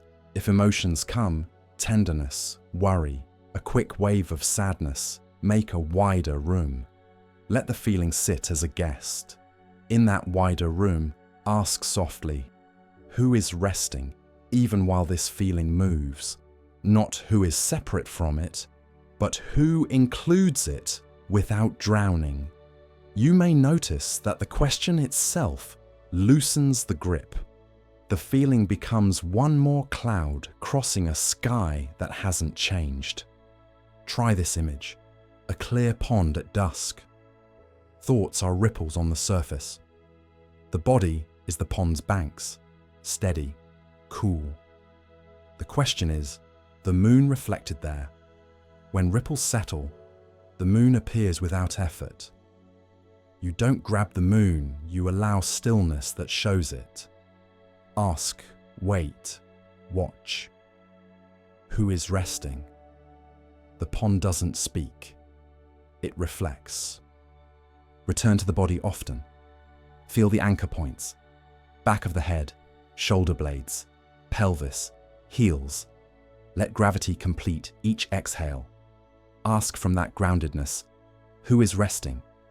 It's easier to hear the quiet answer of no words when the muscles are convinced they can stop helping. If the mind produces a philosophy, let it pass. The best responses in this practice are felt, not argued. A spreading ease behind the eyes, the jaw unhooking, the breath arriving like a tide that needs no moon of your making. Let felt sense be the teacher. When in doubt, fewer sentences, more sensing. Experiment with not finishing the question. Whisper inwardly, who, and stop. Let attention fall back as if you had leaned into a hammock and the fabric caught you. Rest in that catch. Or ask only, resting. and let the body answer by sinking a millimeter deeper. The koan works even when it's only implied. Notice the moment when doing turns to being. You might feel it as a small click at the base of the skull, a warmth in the hands, or the sense that you are being breathed rather than breathing. That moment is not an achievement, it's recognition. You didn't build it. You uncovered it by not fussing. If you wake in the night, you can resume anywhere. Touch the breath, soften one small place, then set the bell in motion again. Who is resting? Let the question interrupt the reflex to measure or worry. It reminds the system that you are the one who notices, not the one who is trapped in what is noticed. Let the question sit side by side with loving kindness if that helps. On an exhale, may I be calm. On the next, who is resting? On another, may I be safe. Then again, who is resting? Kindness greases the hinges of the door the koan is opening. From time to time, let the question vanish and rest as the answer you cannot say. Just be the noticing that doesn't sleep or wake, the quiet that's present in both. You won't hold it. Holding is too much work. You'll realize you're already in it whenever nothing extra is being added. If the mind insists on an identity, give it one that relaxes striving, the one being held. Feel held by the mattress, by gravity, by the ordinary benevolence of breath moving in and out whether you manage it or not. Ask once more from that heldness. Who is resting? See if the sense of a separate me softens into resting happening by itself. Try the gentlest loop. Question, pause, feel. Question, pause, feel. Like waves taking the shore and giving it back. The pause is the heart of it. In the pause, you may notice that the need to fix or finish has grown quiet. What remains is warmth, weight, and a wide, friendly knowing that isn't centered anywhere and doesn't need to be.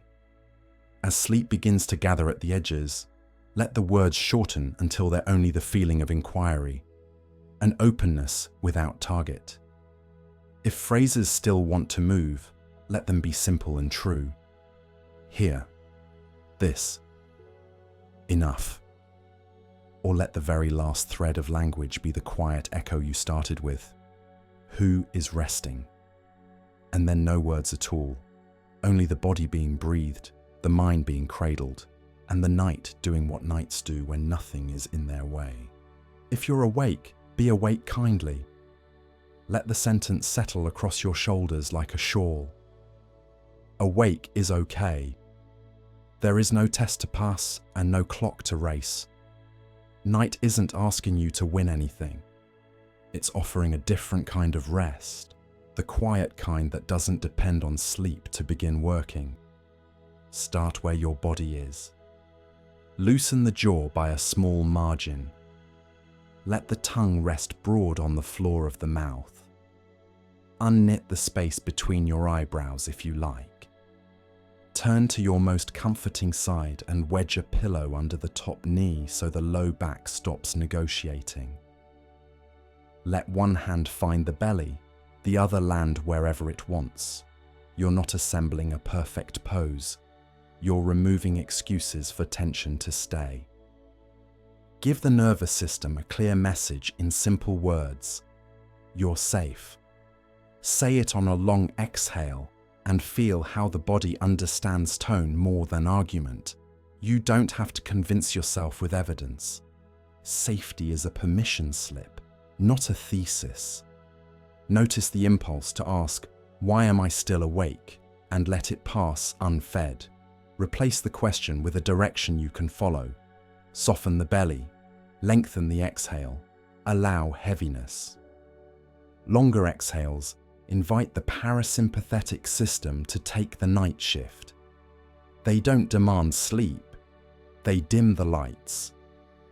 Try a rhythm that doesn't require counting. In, out, and then a tiny pause, like a page turned softly. In the pause, feel the hum underneath everything, the place that doesn't mind whether you're asleep or awake. Visit it for half a second at a time, enough to be reminded that quiet exists without your effort. You are allowed to make micro adjustments. Slide the pillow an inch higher. Pull the blanket to the exact place your body size. Shift the weight of your head a degree left or right. Then be still again. Think of it as tuning, not fixing. You're finding a note the body likes. If thoughts drape themselves over you, label them gently and briefly. Planning, remembering, evaluating, negotiating. Labels aren't scoldings. They're directions back to simplicity. After each label, touch one physical fact: the weight of your hand on your belly, the cool air at the nostrils, the steady presence of the mattress under your ribs. Facts are friendly at night. Let wakefulness have a seat beside you. Offer it a chair, not the whole bed. You can stay, you tell it, but you don't run the room.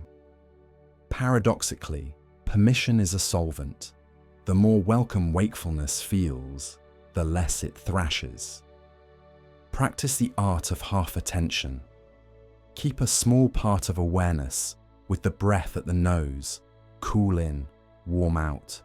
Let the rest of you blur. You can listen to the house settling without going toward it. You can feel the blanket's weight without cataloguing it.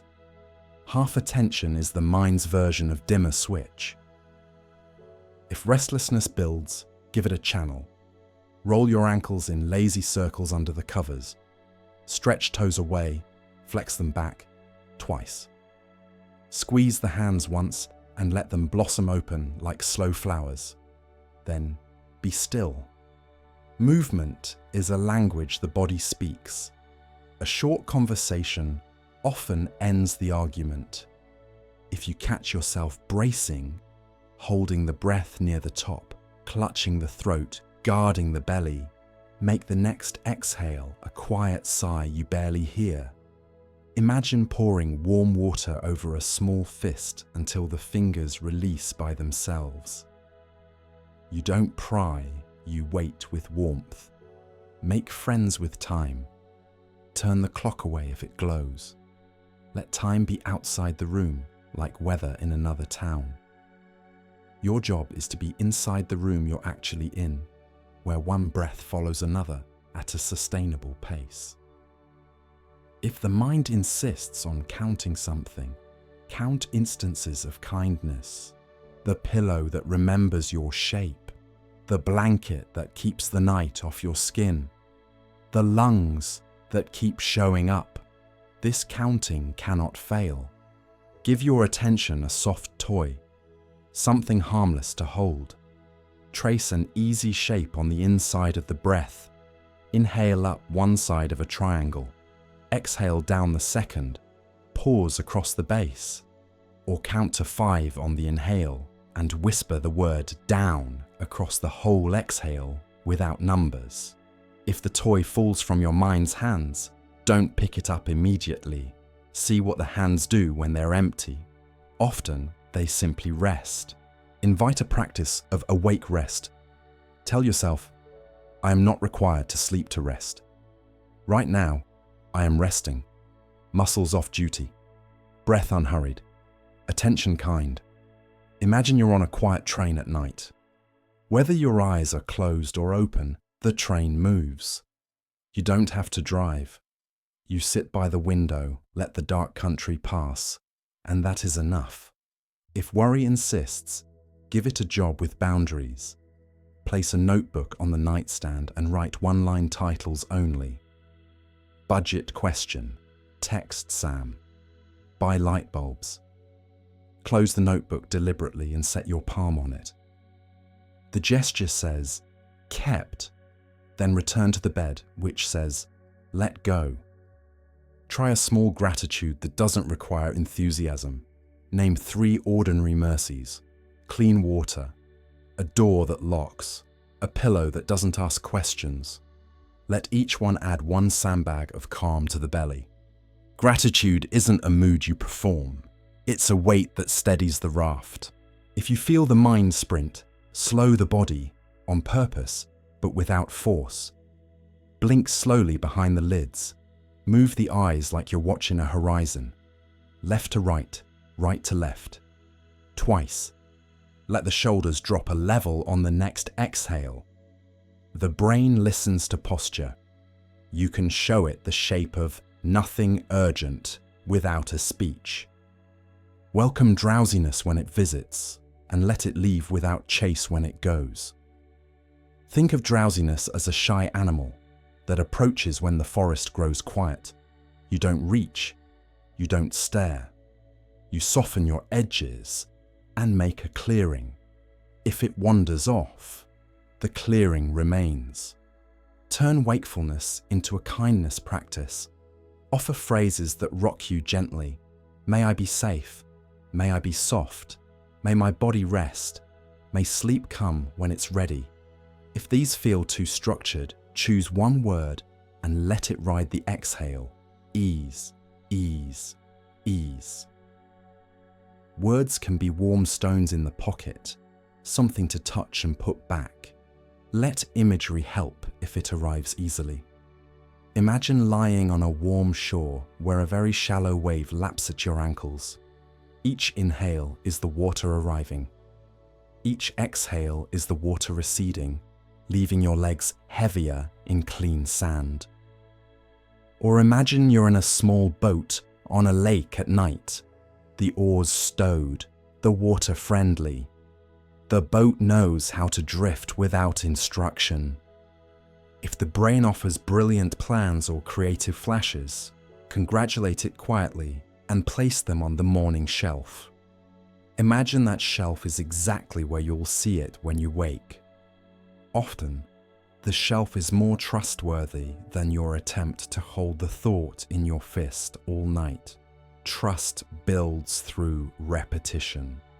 Explore 2% unwinding. Ask, what can I relax by only 2%? Scan forehead, eyelids, jaw, tongue, throat, shoulders, belly, pelvic floor, hands, calves.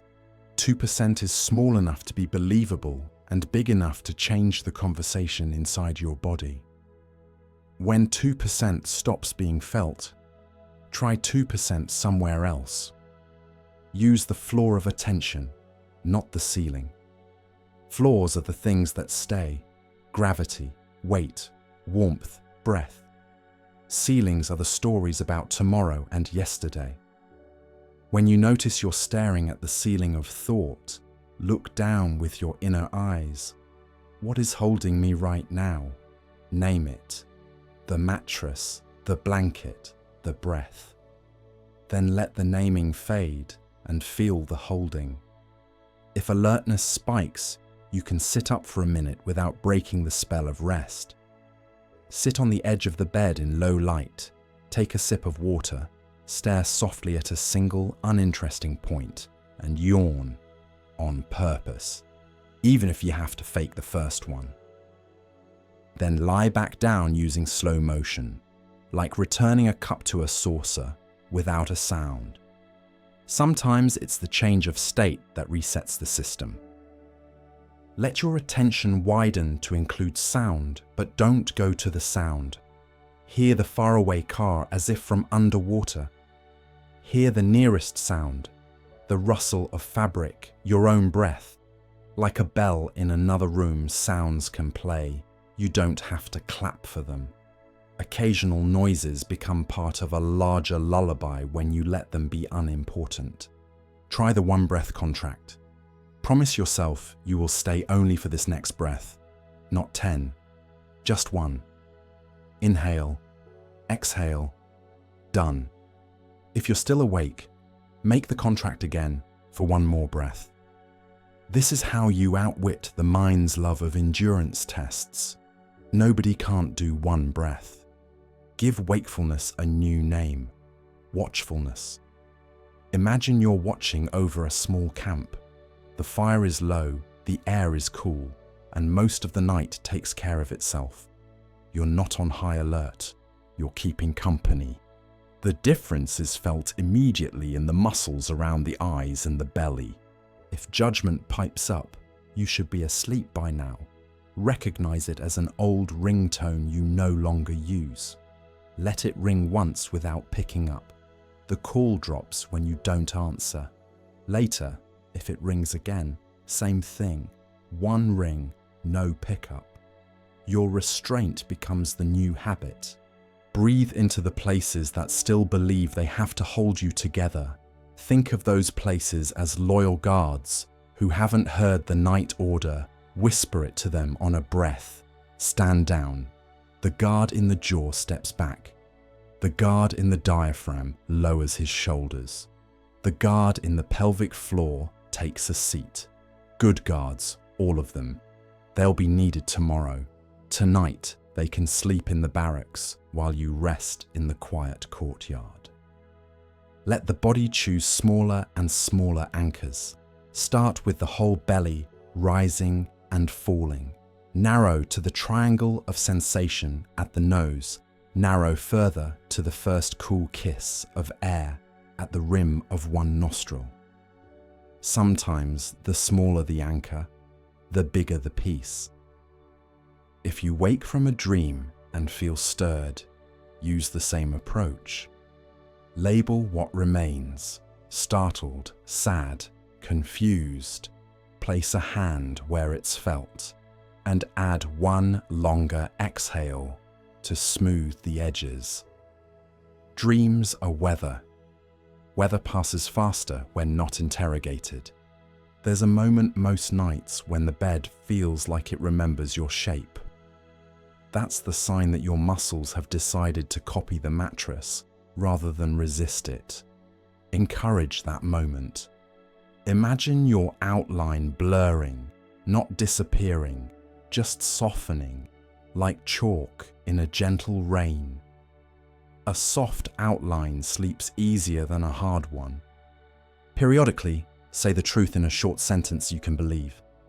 I am okay to be awake. I am okay to fall asleep. Either way, I am resting. Feel how permission drains the urgency out of the system. Urgency is fuel. Permission is sand. If you drift, let yourself drift without announcing it to yourself. If you don't, you are still doing the exact work the night invites. Lowering the noise, widening the space, making friends with what is every moment spent in this kind. Low-effort state conditions the next moment toward ease. The way warm water conditions cold hands toward comfort. Endless night isn't required. You only ever have to meet this breath, this exhale, this softening by 2%. And then the next. And then, perhaps, the body takes over and does what bodies do when nobody is hurrying them. If not now, later is fine. Awake is okay. Rest is here. The bed holds you either way. Begin by letting the room be exactly what it is. You don't have to make silence. You don't have to hunt it. Tonight, sound is your ally, the bell that calls attention back to ease. Settle your body, soften your jaw, let the tongue rest broad, and feel the bed hold your weight. Take one unhurried breath and give the night permission to sound like itself. Let your listening open in circles. First, invite the farthest sound you can detect to step forward. Maybe it's a distant car, a faint wind, a train like a thin line of iron across the edge of the dark. Don't go out to meet it. Let it come to you, as if your ears were wide open windows and sound were weather that knows the way in. Notice how it arrives, lingers, and fades. You didn't have to help it. Sound knows how to appear and complete itself. Now let the circle draw closer. Notice the room, its tiny creaks, the sigh of a vent, the soft, even hush of a fan, the whisper of fabric when you settle. Hear each sound like a bell. not a bell that demands attention, just one that rings once and leaves a pleasant, empty space behind. That empty space is part of the music. Finally, find the nearest sound, your breath. Hear the inhale as a quiet gathering, the exhale as a gentle release. Perhaps you hear the breath at the nostrils, a feather-faint rush, perhaps in the throat as a soft thread, perhaps in the chest or belly as a rhythmic hush. Let breath be the nearest bell, and let all other bells be father bells in the same kind temple of night. You're not listening for anything specific. You're listening the way a lake receives rain, equally without preference. When a sound comes, let it make its circle on the surface of attention. When it ends, let the surface grow smooth again. Nothing to keep, nothing to push away. The lake never argues with a drop. If a noise startles, an abrupt door, a dog bark, feel the body's reflex and meet it with one longer exhale. Imagine you're pouring warm water down the length of your spine. Tell the body the truth softly. Safe. Startle belongs to an old, helpful system. You thank it and let it stand down. Then, notice the sound's tail, the way even sharp noises taper into a thinner thread of echo. Follow the tail back into quiet. Quiet is always there, even while noise passes through. Try a simple rhythm for a few minutes. Far, near, nearest. Far sound. Notice. Exhale. Room sound. Notice. Exhale. Breath sound. Notice. Exhale. Each exhale is a small bow. You're not collecting sounds. You're allowing them to ring, then placing them gently on the shelf of already done. Let naming be light when it helps. When a sound appears, whisper inwardly, hearing. Not car or neighbor or refrigerator, unless that feels useful. Simply hearing. The single word keeps you in contact with the sense, not the story. After hearing, feel the bed again. The naming and the return are like 2 feet of a slow, easy walk down a moonlit hall. If you use a steady sound, fan, white noise, rain, let its evenness cradle the mind. Hear it as a river that will keep flowing whether you attend or not. Allow yourself to float on that river without steering. When attention drifts away to thought, the river is still there. When you drift back, you haven't fallen behind. Rivers don't test you. If the night is not steady, if it's city and sirens, voices and doors, practice listening in wider frames. Hear the whole block at once, the way you'd hear a crowd as one sound rather than 100 separate ones. The mind that zooms out experiences less friction. You're painting with broad strokes now, letting the soundscape be a single, changing chord. Between sounds there is space. This space is not nothing. It is rest itself.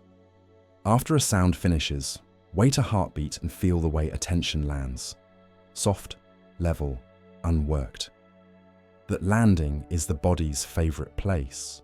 You don't have to lengthen it. You only have to notice it. Noticing is enough to let it stretch. Welcome inner sounds as well. Perhaps there is a subtle ring, a high, quiet thread, like far crickets at midnight. Perhaps you notice the pulse whispering in the ear or throat, the interior hush of breath. Treat these too as bells. They are not problems, they are your private choir. If the ring grows loud, widen attention to include more body, the weight of the legs, the warmth under the palms, so the sound becomes one instrument in a larger orchestra rather than a soloist in your ear. Let the world help you rock. If rain taps the window, match your attention to its gentle cadence. If a distant car passes, ride it from approach to fade, like following a small boat with your eyes until it becomes a line on the horizon. When it disappears, feel the quiet that replaces it, like a hand smoothing a sheet. Try 3-breath listening. Breath 1.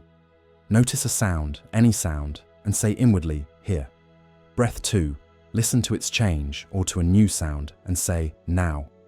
Breath 3. Feel the space after and say, rest. Here, now, rest. Let the words thin out until only listening remains. If the mind judges, that was loud. This is annoying. Hear the judgment as another sound in the room called thought. It has a tone, a beginning, a middle, and an end. Hearing, you whisper, and place it with the others. You don't need to convince the mind to like the world. You only need to hear both mind and world with the same even kindness. Let your ears be bowls, not hooks. Hooks grab, bowls receive. If you feel your attention reaching out to snag a sound, loosen by 2% and become a bowl again.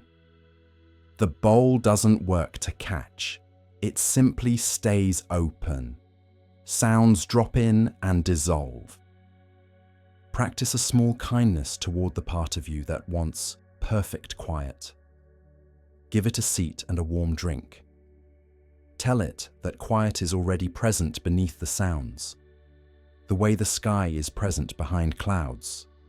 Then prove it by finding the quiet under something small, the hush under the tick, the silence inside the fan's endless cord, the stillness that receives your own breathing.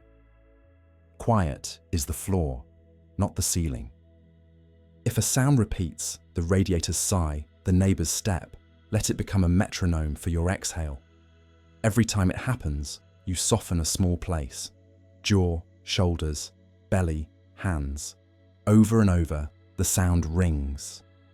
Over and over, your body hears release. In this way, the environment practices with you.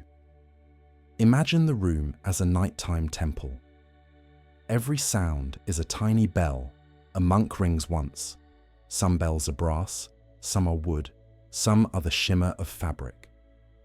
After each strike, the temple grows quieter. You are not the monk. You are the space that receives the bells. Space has nothing to prove. If you notice listening has turned into seeking, ears straining, head tilted inward, let the breath take precedence for a few cycles.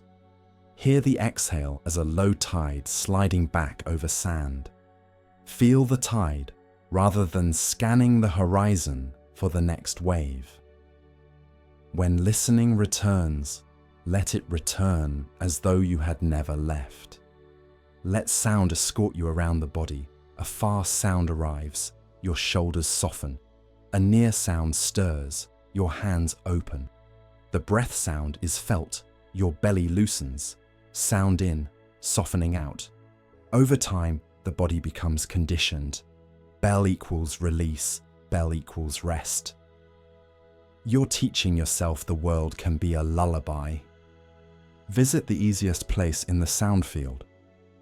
If far away is soothing, live there for a while.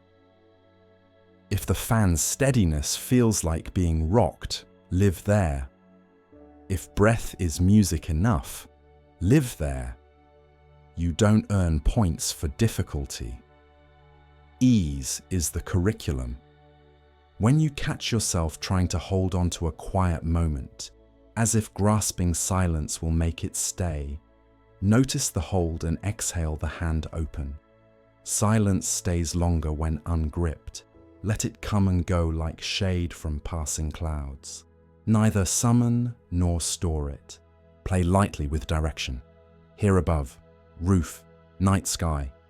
Here below, mattress, floor.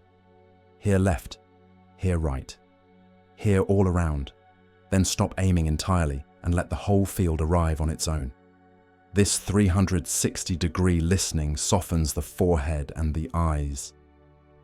It tells vigilance there is nothing to track. If a memory or plan uses sound as a hook, music in your head, a conversation replaying, turn down the narrative and listen for the pure tone inside it, the hum without words. Even a remembered song has a bell-like quality when you're not singing along. Let that tone join the choir and fade with the others. There may be a moment when sounds feel far away, as if the room stepped back a pace and dimmed its lights. That is not disconnection. It's the nervous system entering the lobby of sleep. Don't turn around to check on it. Keep resting in the gentle, even hearing of whatever remains. Breath, a thread of fan, the small hush between. If you wake later, return to the bell. Find the farthest sound, the nearest, and your own breath. Hear one ring, one ring, one ring. Then, hear the quiet after one cycle is enough to remind the body that the night is friendly and the bed is home. Let the practice end by itself. Listening narrows to breath. Breath narrows to exhale. Exhale opens into a soft, weighty stillness, where sound moves like weather on the other side of a window you've just closed. You can still hear the world, faint and kind, but you don't need to go out. Inside, the bell of the breath keeps time. It rings less and less, and then it rings only as a feeling. And then the night takes over, doing what nights do when the listener has been rocked to the edge and allowed to drift. Imagine a smooth, warm rock resting in a gentle river. The water flows around it without argument. The rock receives the water without shrinking or chasing tonight. Let your practice be both, stable and yielding, steady and soft. Begin by arranging the body in a way that supports this. Pillows where they help, a blanket where it soothes, the jaw unhooked, the eyes easy behind the lids. Place one hand wherever the breath is easiest to feel, belly, ribs, or chest, and let the other hand rest wherever it likes. Feel weight, feel warmth, feel the quiet conversation between you and the bed. Let the breath show you the river. Inhale, a small arrival. Exhale, a quiet leaving. You don't have to engineer anything. Rivers know how to flow, and breath is the oldest river you carry. Now feel the rock, bones, the architecture that does not need persuading, the broad plate of the sacrum, the length of the spine, the bowl of the pelvis, the long bones of the legs. Rock and river are already here, each doing its work without comment. Whisper a phrase inside that sets the tone, steady and soft. On the inhale, sense steadiness, structure, holding, form. On the exhale, sense softness, release, warmth, flow.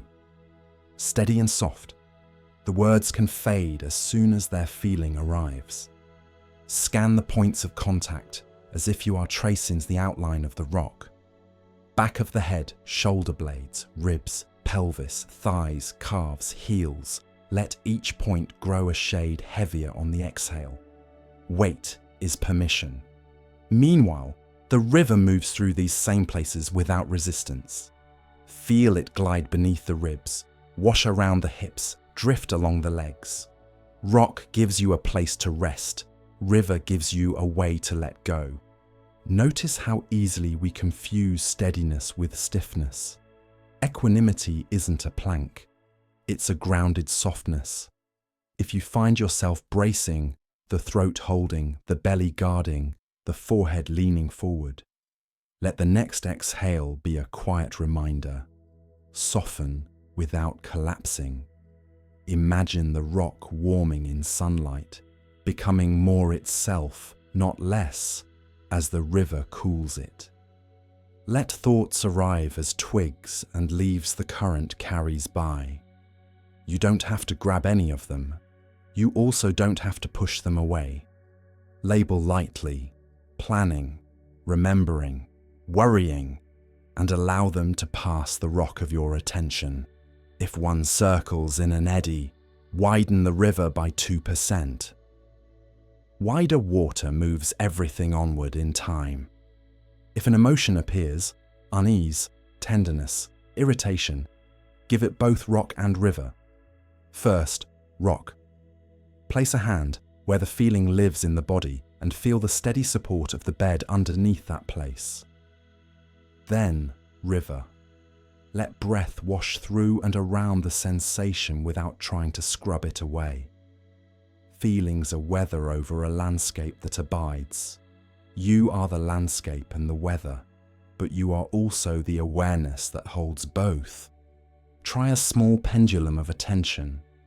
For a few breaths, rest with the rock, sense the bones, the grounded weight, the trustworthy structure of you. Then for a few breaths, rest with the river. The breaths sway, the warmth, the slow dissolving at the edges of sensation. Move back and forth until both can be present at once. When rock and river share the same frame, the nervous system recognizes safe balance. Let the belly be the river's estuary, widening on inhale, narrowing on exhale. Let the back be the riverbed, cool and supportive. Let the skin be the shoreline where water kisses land. This is equanimity made tactile, the meeting place of firmness and flow. If discomfort speaks up, an ache in the shoulder, a restless knee, include it without dramatizing. Make the area a small bay off the main river. Let breath enter the bay on the inhale and exit on the exhale. If the body asks for a tiny change, give it. The thickness of a finger under a pillow, the shift of a knee a thumb's width, and then be still again. We are not building a fortress. We are tending a habitat. Notice how the mind sometimes tries to turn equanimity into indifference. It says, nothing matters. That is not the practice. The practice is intimacy without overwhelm. Everything can be here, and I'm not drowning. To remind yourself, let the heart area soften on the exhale. Equanimity has a pulse. Try this gentle timing. Breathe in with steady, breathe out with soft. On the next pair, just feel it without words. If the words return on their own, let them. If they don't, trust the felt sense. Equanimity speaks in sensation more than sentences. Bring attention to the throat and let it be an open gate. Often, effort is a hand at the gate, holding either too tight or too slack. Place that hand down. The river moves more quietly through an open gate. The rock rests better when it isn't gripping the gate's handle. Listen to the room without going to sounds, a far car, the house sighing, the hush of your own breath. Sounds are part of the river, the bed, the bones, the steady weight, part of the rock. Let both be inside the same awareness, like two instruments in one slow song. If impatience arises, why am I not asleep yet? Give it the ritual of inclusion. First, rock. Feel the heaviest place in the body for one full exhale. Second, river. Lengthen the next exhale by a breath's width, letting impatience flow through the open gate. Third, silence. Notice the brief gap after the breath ends, the place that asks nothing of you. That gap is a pocket of equanimity. Let it teach you without words. Imagine the spine as a slow mountain stream stepping down stones. Each vertebra is a stone. The water finds its course easily, never hurrying, never stalled. The stream becomes river at the sacrum, wide and quiet. Rock and river share the same path. If the image helps, keep it. If it wants to fade, let it. Equanimity isn't fragile. It remains when imagery changes. Let your hands become examples. On the inhale, feel a bit of aliveness in the palms, tingle, warmth.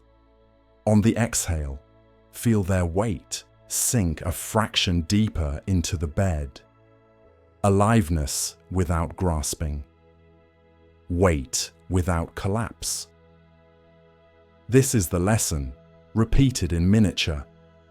Consider the two clocks of the body, pulse and breath. Pulse is rock, steady, patient, regular. Breath is river, arriving, leaving, returning. Feel both at once for a few moments. The heartbeat under the hand on your chest, the rising and falling under the hand at your belly. Two clocks, one piece. If the mind starts scorekeeping, I'm doing well, I've lost it, I'm messing up. Smile and let those be leaves on the current. Scorekeeping is just another weather pattern. The rock doesn't keep a ledger of waves. The river doesn't take attendance. Your job is only to remain available to both. Explore equanimity at the edges. Feel where the body meets air, the skin of the face, the lips, the rim of the nostrils, the tops of the hands.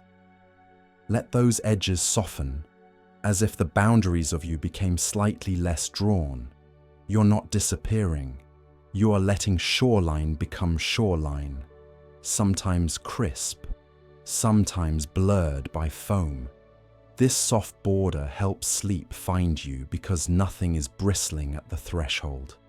Return to the hips and pelvis, the great stone bowl of the body. Let it be heavy, trusted. See if the muscles across the hip creases will release by 2% more. Where the thighs meet the bowl, let the river round the corners. Tension likes corners. Equanimity prefers curves. If you feel pulled into a story, set a gentle anchor. Count the next 5 exhales, not with effort, but with curiosity. 1, 2, 3, 4, 5. And stop. Return to rock and river feeling.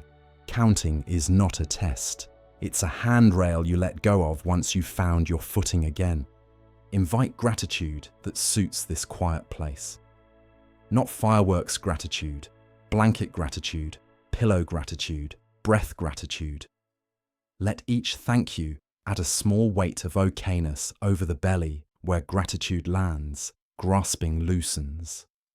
A looser hand makes a softer river and a more honest rock.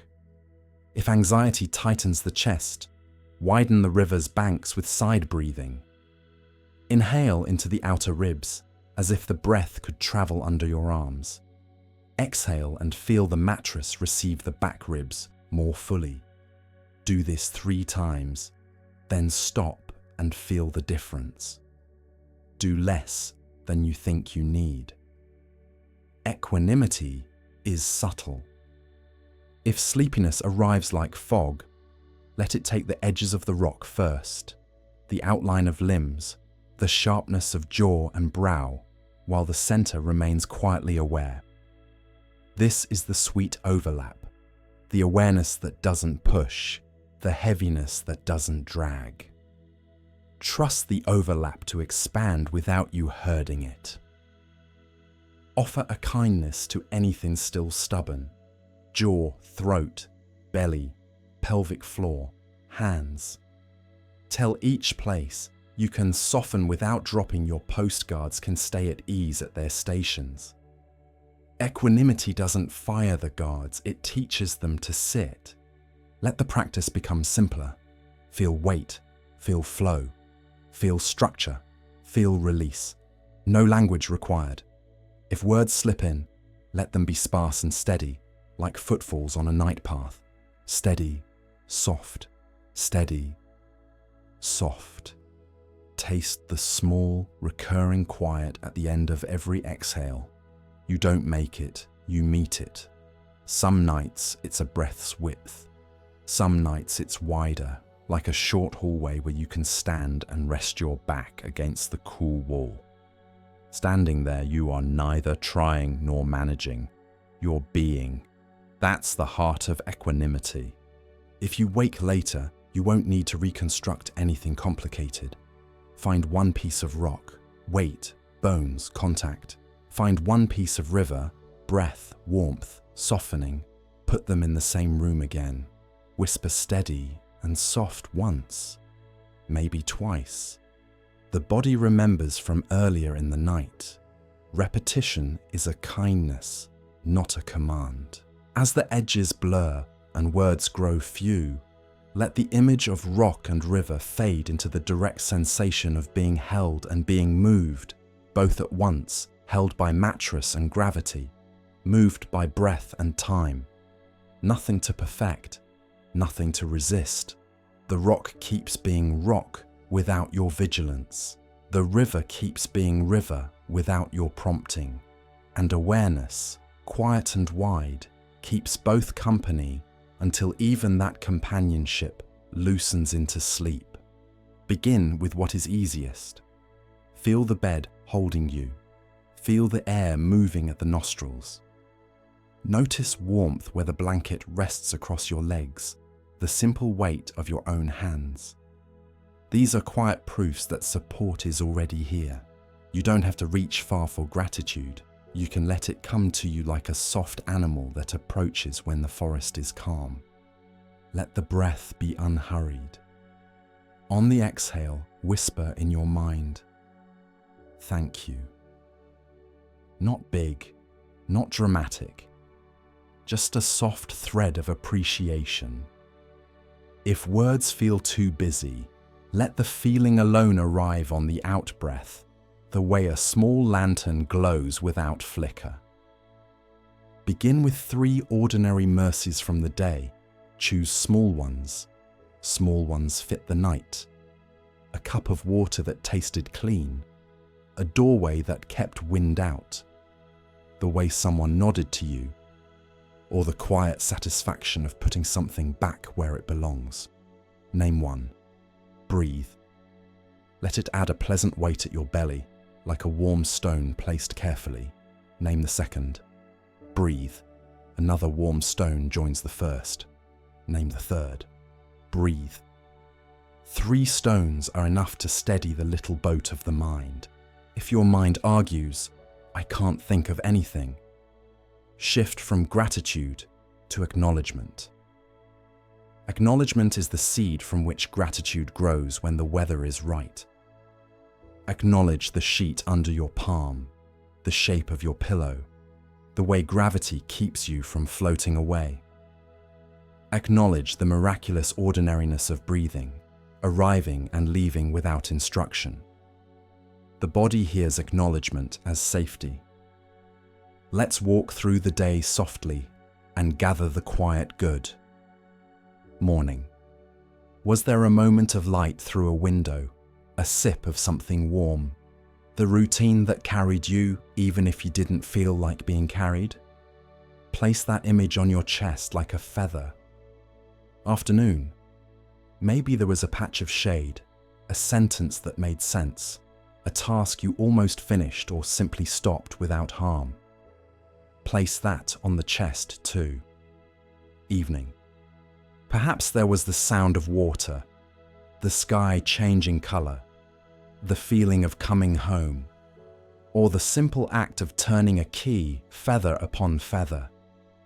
The breath moves them gently, but they stay.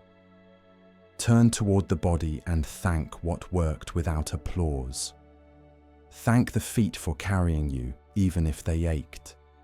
Thank the knees for bending and straightening hundreds of times.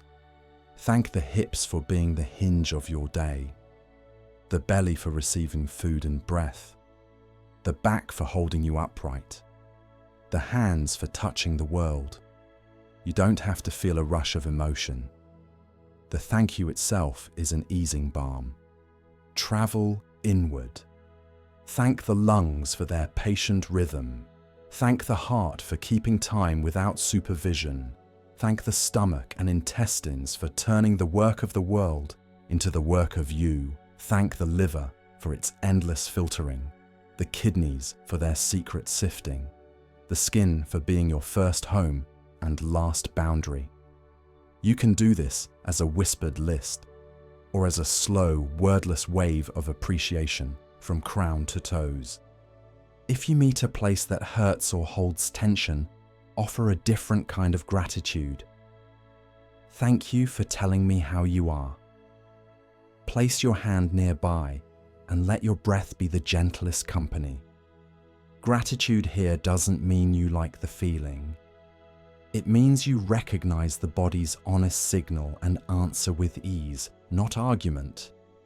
Sometimes gratitude feels inaccessible because the mind is busy with what was missing. Give the mind a small game it can win. Choose a letter, say S, and find 3 S gratitudes: soft socks, safe shelter, someone's smile, simple supper, another night, another letter. Or choose a color and find 3 moments of that color today. The point isn't cleverness, it's guiding attention toward the parts of experience that were already supportive. Let gratitude become rhythmic. Inhale, receive, exhale, thank you. You can try the smallest phrasing, syllable by syllable, on the out-breath. Thank you. And then drop the words and keep the feeling. If a phrase helps, let it rock you. May I notice what helps me. May I feel the weight of enough. Consider the tools and textures that cushioned your day. A chair that held you up. A spoon that delivered nourishment. A door that latched a pen that wrote when you needed it to. The unnoticed companions of a human life. As you remember each, add 1 grain of warmth to the belly. A handful of grains becomes a small, comforting mound. Find the temperate middle of gratitude. You're not forcing sweetness. You're not rehearsing grievances. You're tracing the outline of enough. Enough light to see enough food to stay. Enough shelter to rest. Enough kindness to keep going. When you feel enough, the animal body loosens its guard. Bring someone to mind who made today easier, even a stranger. The person who bagged your groceries, the worker who fixed something you depend on, a neighbor who moved their car, a friend who answered a message, a face you passed that reminded you the world is populated by people living real lives. Offer them a simple wish on your exhale. May you be safe. May you have what you need. And if gratitude is there, let it flow. Thank you for sharing this world with me tonight. If someone disappointed you today, or if you disappointed yourself, try a more delicate gratitude. Thank you for showing me where I'm still learning. No need to linger. Even a brief acknowledgement unties the knot a little. You can practice the work of repair when the sun returns. Shift to the senses. Thank your eyes for the colors they carried. The dull shine of a countertop. The low blue of evening. The shape of someone's hands while they spoke. Thank your ears for sounds that softened you. Water, a bird, a familiar voice, the shuffle of your own clothing. Thank your nose for the ordinary comfort of clean fabric or something simmering. Thank your tongue for one taste that felt like a pause. Thank your skin for the information that it is night and you are safe inside. Let gratitude be weight, not effort. With each thank you, feel a pleasant heaviness settle through the chest into the belly, through the pelvis into the mattress. Picture sandbags placed one by one along the shore of your thoughts, calming the water. Not to stop the tide, only to smooth it. Where appreciation lands, vigilance loosens its jaw. If the mind insists on what went wrong, give it a turn and then escort it to the door. Yes, that was hard. Yes, that hurt. Place that memory on a shelf labeled "True and Not for Night." Then return immediately to something that helped, even if it helped only a little. Gratitude is not denial, it's balance. You're donating a few ounces to the side of the scale that allows the body to sleep. Try a gentle inventory of enoughness in the room right now. Enough warmth in the blanket, enough coolness in the air, enough privacy to close the eyes, enough quiet to hear your own breath, enough softness where you meet the bed. On the exhale, whisper, "Enough," and let the words settle like a small, warm stone. If you keep a notebook, you can write one line. Tonight, I'm grateful for, and fill it with the most ordinary thing you can think of. Put the pen down. The act matters more than the poetry. If you don't have a notebook, write it on the inside of your breath and let the exhale carry it into the room. Gratitude for the natural world can be steadying even when you haven't seen much of it today. Thank the sky for changing no matter what you did. Thank the ground for holding you up when you walked. Thank the nearest tree you can think of for minding its own slow business. Thank water wherever it is, rivers far away, the ocean you can't hear, the rain that will come on a day that needs washing. You are small in a comforting way. The world is large in a reliable way. The body sleeps well when it remembers its proportions. Turn back to the breath and the heart. If you can feel your pulse under your hand, let a thank you fall on every third beat, then every fourth, then let the counting dissolve and stay with the feeling of gratitude keeping time.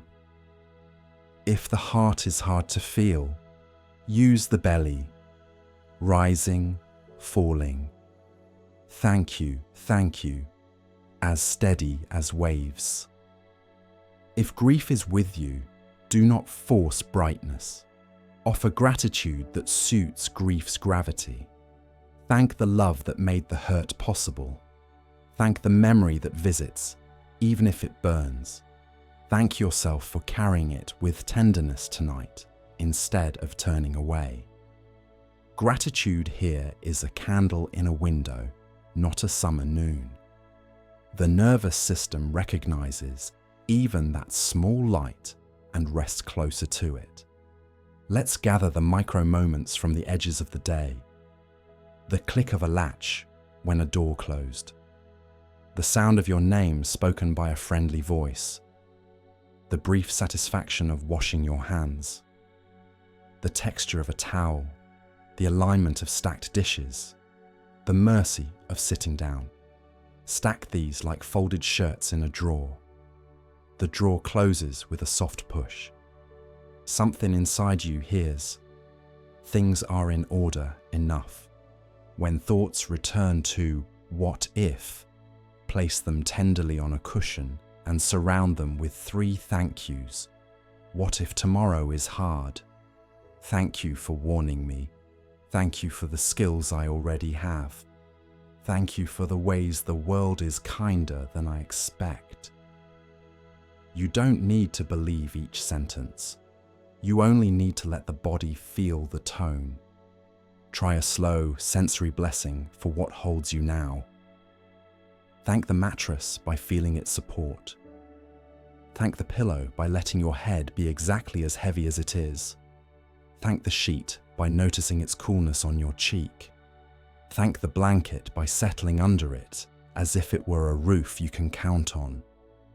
Your nervous system speaks the language of contact. Gratitude is a fluent accent in that language. If you wake later in the night, you won't have to start over. Touch the breath, thank you. Touch the weight, thank you. Touch the quiet under the sounds. Thank you. 3 stones in the pocket, 3 sandbags on the shore. The water calms again. Before the words grow too few to keep, choose one closing truth you can believe. There was goodness in my day, or small mercies found me, or I am held by enough. Let it be the last sentence you need. After that, let gratitude do its work without language. A soft weight settling evenly through the body, a quiet that doesn't ask you to hold it. Stay with whatever is simplest now, the exhale that says thank you without speaking, the pleasant heaviness where appreciation has pooled, the easy way attention widens when it isn't guarding. If sleep comes, gratitude will come with you and keep watch. If sleep delays, gratitude will do what it does anyway. Tip the scales toward rest. Teach the muscles that the world can be trusted for a few hours. Remind the heart that even an ordinary day is crowded with small gifts. The body knows what to do when it feels that truth. Let it. Make yourself comfortable in the simplest way. Nothing ornate, just what helps the body feel unguarded. Let your jaw loosen. Let your shoulders drop a notch.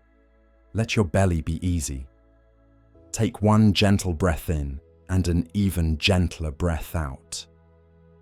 Tonight we'll practice loving kindness as a lullaby for the nervous system. No force, no fixing, only warmth. Begin with yourself. You don't have to deserve this. You only have to be here. Silently offer a phrase on the out-breath, slow and sincere. May I be safe. May I be calm. May my body rest. May sleep come when it's ready. Let the words be soft as felt, simple as rain. If a phrase feels too long, trim it. Safe, calm, rest, ease. Let each word ride the exhale like a small boat drifting downstream. Feel how tone matters more than poetry. You're not reciting, you're rocking. Imagine you're speaking to the most tender part of you, the child who tried hard today, the animal body that kept you going. Say the words as you would to someone you love when they finally sit down. Pair the phrases with breath if it helps. On the inhale, a quiet "may I be." On the exhale, the quality you wish to feel. Safe, calm, rested, ease. If breath wants to lead without words, let it. Loving kindness is a temperature, not a thesis. Travel the phrases through the body, a slow circuit of kindness. Forehead and eyes, may you be soft.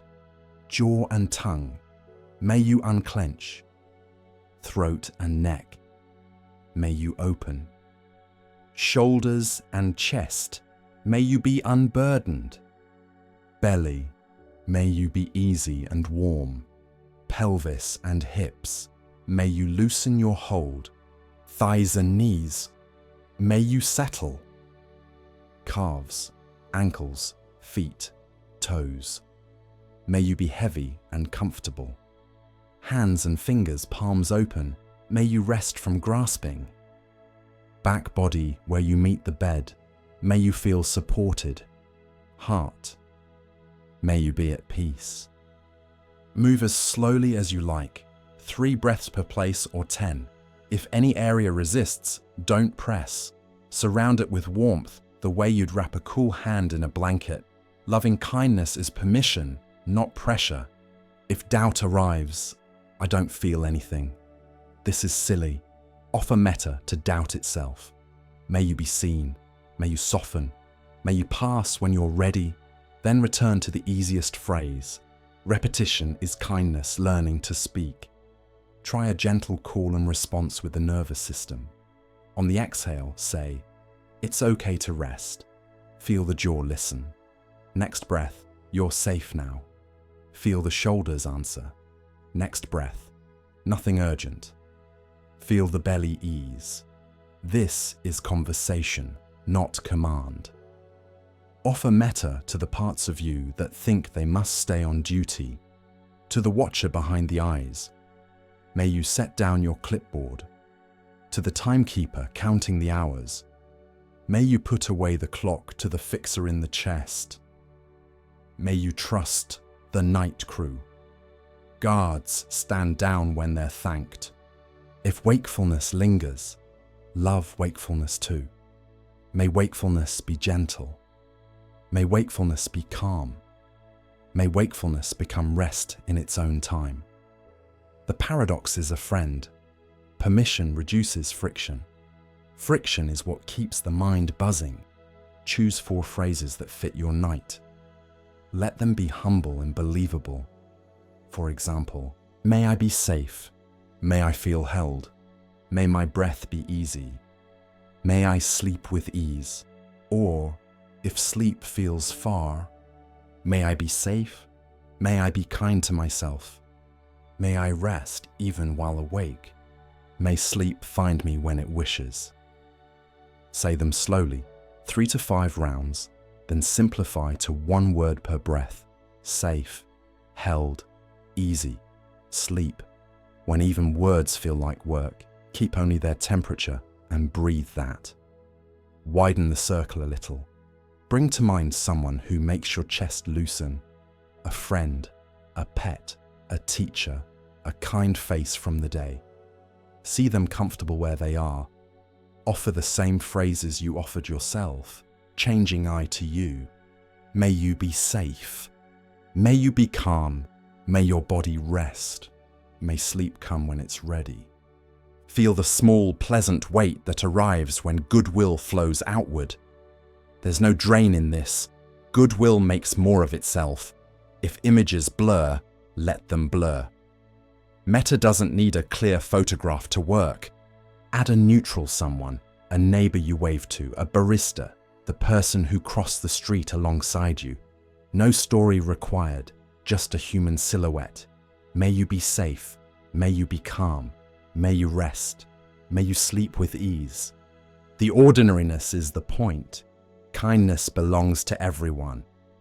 If it feels right, briefly include a difficult person at the edge of the circle, not to excuse them, but to free your body from the grip of them. Keep it simple and boundaried. May you be safe. May you find wisdom. May you cause less harm. 1 or 2 rounds only. Then return to yourself and those who soothe you. Night practice favors softness. Let loving kindness soak into places that ache. Place a hand near the sensation and whisper, may you be comforted. May you be included. May you ease by 2%. Often, 2% is the door the body can believe. Offer metta to emotions moving through. For sadness, may you be held. For worry, may you find ground. For anger, may you cool and clarify.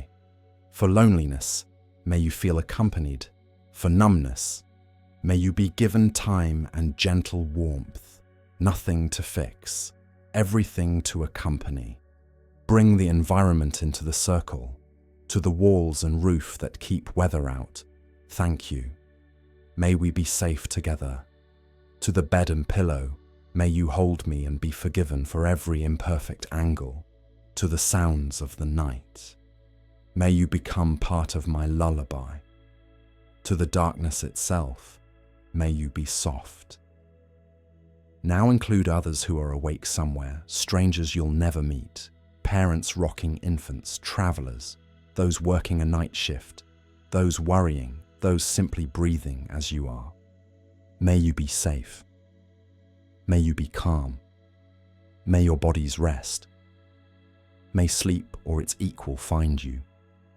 Your wish doesn't have to reach them for your body to feel the truth that you live among countless lives, and many of them are kind. If a memory of harm arises and hardens your chest, let metta be a gentle boundary. May I be safe. May I be protected. May I choose what enters my attention tonight. Boundaries are a form of kindness too. Try metta as rocking. In the mind's ear, hear a quiet back and forth. May I be safe. In, I am safe enough. Out, may I be calm. In. Calm is arriving. Out, may my body rest. In. My body is resting now. Out. May sleep come when it's ready. In. I won't chase it. Out. Let the responses fade when they start to feel like dialogue. Keep the rocking. Rocking is older than sentences. Offer kindness to time. May I release the clock. May night be wide. May morning come when it comes. If the urge to check arises, lay it gently on a phrase. May the counting rest. Now try one breath metta. Promise only the next breath. Inhale, may I be safe. Exhale, safe. Inhale, may I be calm. Exhale, calm. Inhale, may my body rest. Exhale, rest.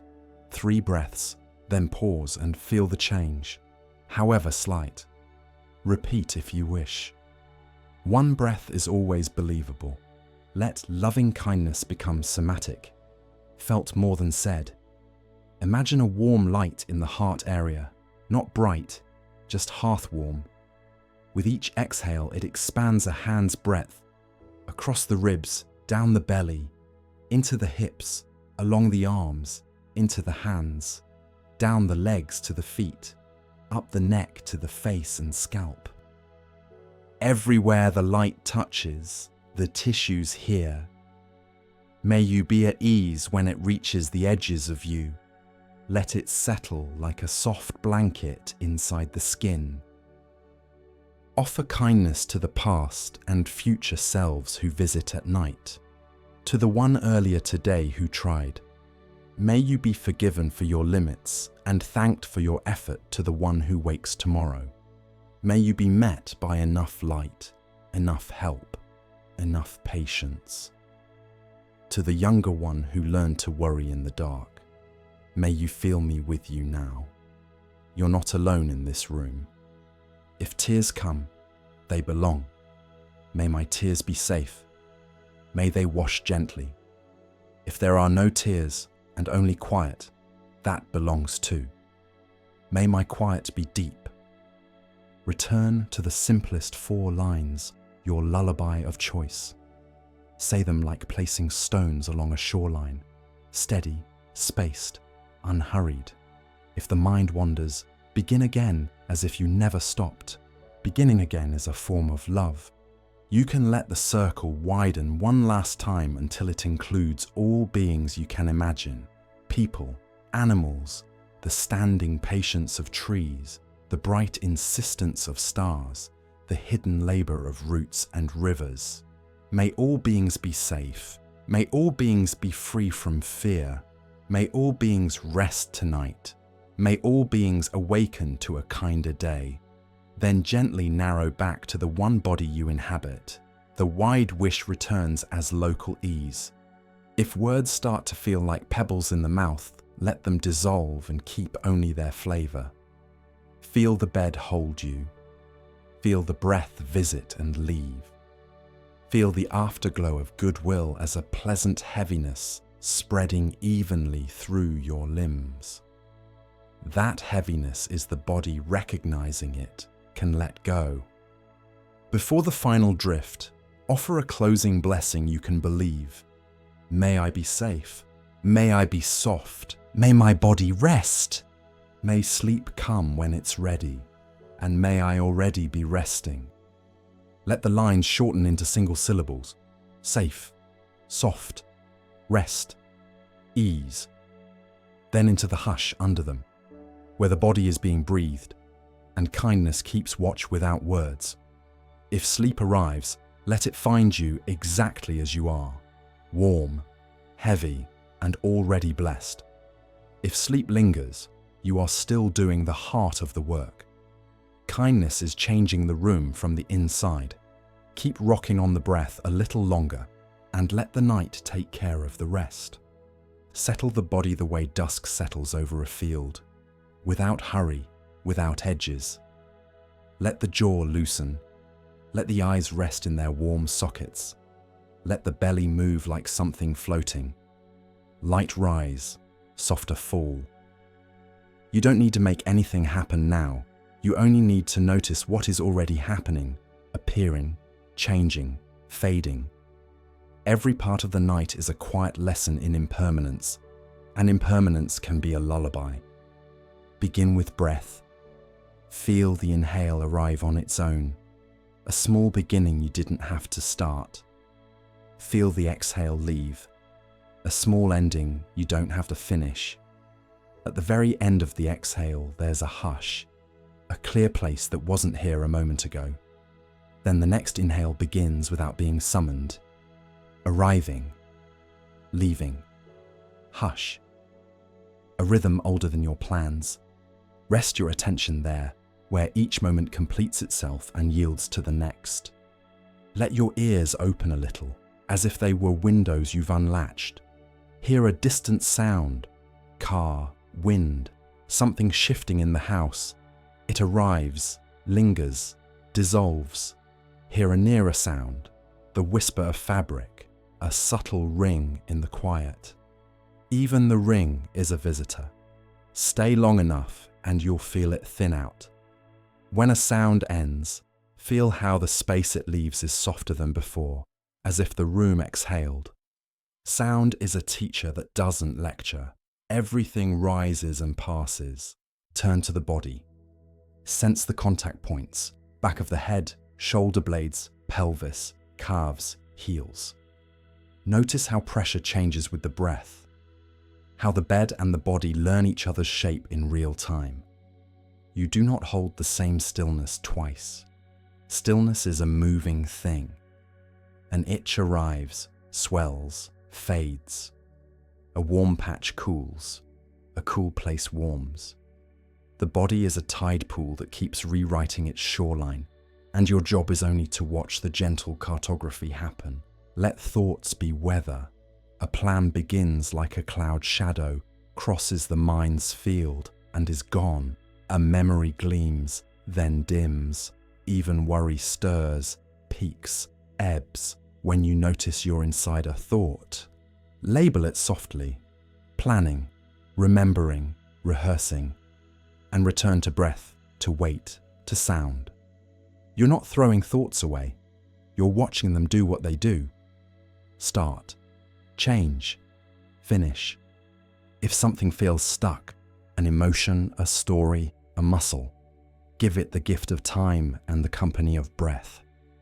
Lie beside it the way you'd sit beside a river stone and wait for the light to change. The stone is not the day. The day is moving. Now it's like this, you whisper. Soon it will be different. You don't have to know how or when.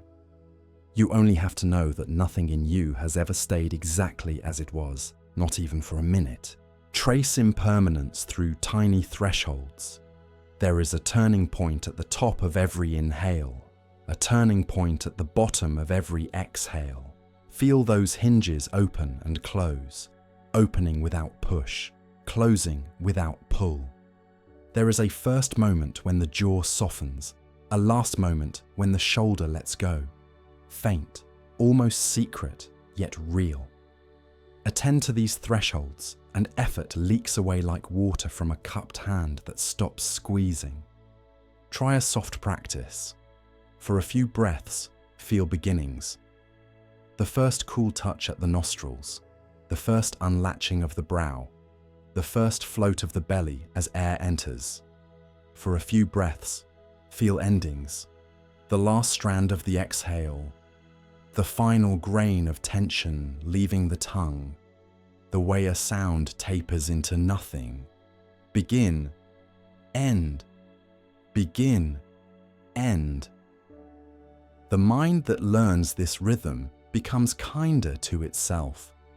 It stops trying to freeze the good or fight the rest. Let imagery help if it arrives easily. Picture a tide slipping up the beach to kiss your ankles, then sliding back, leaving you heavier in the clean sand. Each wave is a breath, none repeats. Or imagine a bell struck once in a high room.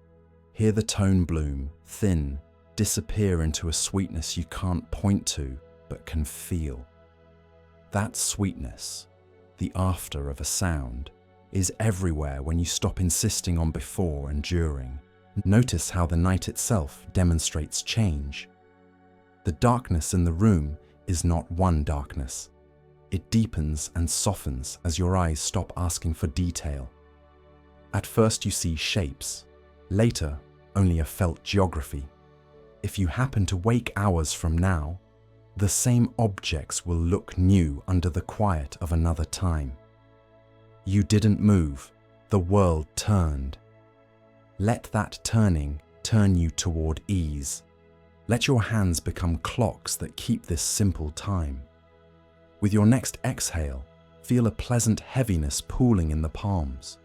On the inhale, feel a faint brightening, warmth, tingling, aliveness. On the exhale, heaviness returns, a little deeper. Change you can trust. Nothing to maintain, no handle to hold. If the mind resists, but what if I can't sleep? Watch the sentence appear, linger, soften and go. A new sentence takes its place, then another. You don't have to argue with any of them. You can be like someone watching footprints vanish behind them as the tide evens the sand. The path was true when you walked it. It doesn't need to stay to prove it. Try the gentlest counting that honors vanishing. Choose a small number, perhaps 5. Whisper inwardly. 5. And feel the inhale begin and end. 4. And feel the exhale begin and end. 3. Notice a sound appear and go. 2. Notice a body sensation crest and fade. 1. Notice the quiet that remains. Then let the numbers dissolve, the way chalk dissolves in a slow rain. Bring attention to places that cling, jaw, throat, belly, pelvic floor, hands, and offer each one breath like warm water. Imagine tension as frost on grass at dawn. It looks solid until the sun touches it. The sun doesn't pry, it warms. Your breath is that warmth. You don't have to chase the melting. You only have to wait with kindness while it happens. Let impermanence lift certain weights from you. A mistake from earlier is not happening now. An awkward sentence you spoke is not vibrating in the air anymore. The room has changed 1,000 times since then. So have you. The nervous system will believe this truth faster when it feels the direct evidence. This breath arrived. That one is gone. This coolness is here. Now it's warmth. This thought says hurry. In a moment, another thought will disagree. You don't have to referee. You can lie down and let the teams change themselves. If sadness moves through, welcome it like rain on a roof, real, washing, temporary. There is no need to think it away. Feel where it lives in the body and let breath widen the room around it. Even grief has a pulse. Swells, settles, swells, settles. You can fall asleep to that pulse, the way you fall asleep to rain. Not despite it, but to the sound of it softening. Let the edges of you blur by degrees. First, the clear outline of the shoulders grows unsure, then the line of the hips, then the ankles. You're not disappearing. You're becoming shoreline in fog. Still there, less concerned with policing the border. Sleep finds it easier to cross a friendly border. Sense the seasons moving in one breath. Spring in the inhale, opening, greening. Summer in the pause, fullness.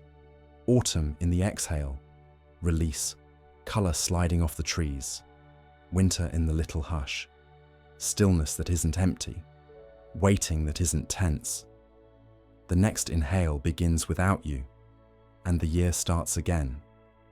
In this way, you practice a whole year every minute, which is why minutes can heal more than they seem to. Play with the lightest touch of language, on the inhale, arriving, on the exhale, leaving. In the hush, rest. Let the words fade as soon as their feeling appears, or try, now on the inhale, gone on the exhale, not to dismiss, only to tell the truth. The truth is gentle when it is short. Notice the mercy in endings. The day ended. The meeting ended. The worry you had at noon is not the same worry now. Even worry grows tired of itself. The body loves the sound of completed things. Dishes set to dry. A zipper closed. A light switched off. Each exhale is that sound. Let yourself hear it. Let sleepiness approach like a weather front that you do not pilot. You watch a distant softness gather at the horizon of attention. Details blur the way fields blur from a moving train. You do nothing to encourage it. You do nothing to prevent it. Soon the softness is here. Soon it moves on, then returns thicker. You are being transformed minute by minute by a system that never needed your supervision. If wakefulness circles, make a small clearing and sit with it kindly.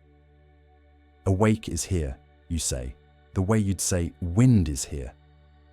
Then feel wind pass through trees in your mind. Arrive, move, quiet. No branch has to keep a single gust. The mind that lets wind move sleeps faster than the mind that tries to bottle it. Bring attention to the heart area and feel its unending conversation with change. A beat begins, completes, rests. Another begins. If it helps, lay a hand there and offer one short phrase that trusts this rhythm. I can let go. Not as an order, more as a label for what's already happening inside your ribs hundreds of times an hour. Return to sound and discover the spaces between. Hear how even a steady hum has ripples, tiny rises and falls you can't predict. Let your listening ride these microwaves without steering. When sound slides into silence, do nothing but notice. The noticing is the doorway. Walking through is not required. Often, the room walks you. Try a soft ritual for anything sticky. If a thought insists, imagine writing its title in your notebook. One line, no story, and then close the cover. Feel the way the act finishes. Set the notebook on the nightstand in your mind. Objects 2, change state. Open to closed. Held to set down. Let the body feel this completion as permission to follow it. Sense how even stillness breathes. The room looks the same, but temperature drifts a fraction. The sheet cools under your palm. The smell of the night changes as air turns over. You are lying in a river that pretends to be a room. Float.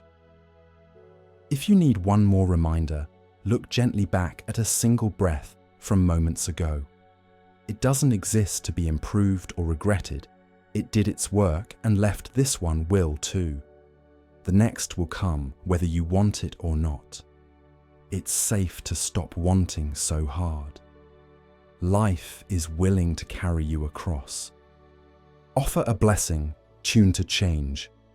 May I trust what ends. May I welcome what comes. May I rest in the space between. Let one of these phrases ride a few exhales, then shrink into their temperature. A warmth in the chest, a softening in the jaw, a widening at the brow. Let your awareness widen and thin, like curtains lifting in a breeze. Sometimes you're close to the breath, sometimes you're far. Sometimes you forget you're watching at all and simply are. Each shift is fine. Each shift proves the thesis. You do not have to hold anything in place to be okay. When the impulse to measure rises, how long, how well, how soon, watch it crest and drop. Measurement is a wave too. Turn the clock away in your mind.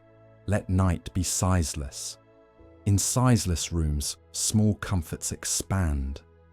The exact weight of the blanket at your shins. The way the pillow has learned your head. The glowless dark that never asks a question. If memory visits with a bright flash, let it be lightning, seen, admired, gone. If a face appears and warms you, let it be a candle, steady for a while, then pooling, then a wick that needs nothing from you. If a word repeats, let it repeat until it bores itself and leaves. Repetition, too, is impermanence practicing. Feel the arc of a single exhale as a story with a kind ending. Beginning, middle, ending, quiet. Stories inside stories. The shoulders exhale, the minds, the rooms. You could spend hours listening to endings and never reach the bottom. The way you can listen to rain and never count every drop. The point is not inventory, the point is ease. Let yourself be the place where things finish well. Thoughts finish in you, sounds finish in you, the day finishes in you. Nothing needs repairing on its way out. It's enough that it goes. The heart loves a good goodbye. You can be that for what passes through. If sleep finds you, it will not be because you forced it. It will be because you let the body follow its nature, to ride the downslope of breath into a deeper, slower river, where beginnings and endings become long, rocking swells. If sleep hasn't come, you're still in the river. The current is still carrying you. The mind is learning to trust that it doesn't have to paddle. Before words grow too heavy, touch 3 truths you can feel. This breath ends. This thought changes. This body softens. Let those truths widen into the hush that follows every exhale. Rest there. Let the lullaby of impermanence finish the work. Appearing, changing, fading, again and again, until even noticing falls asleep, and what remains is the simplest change of all.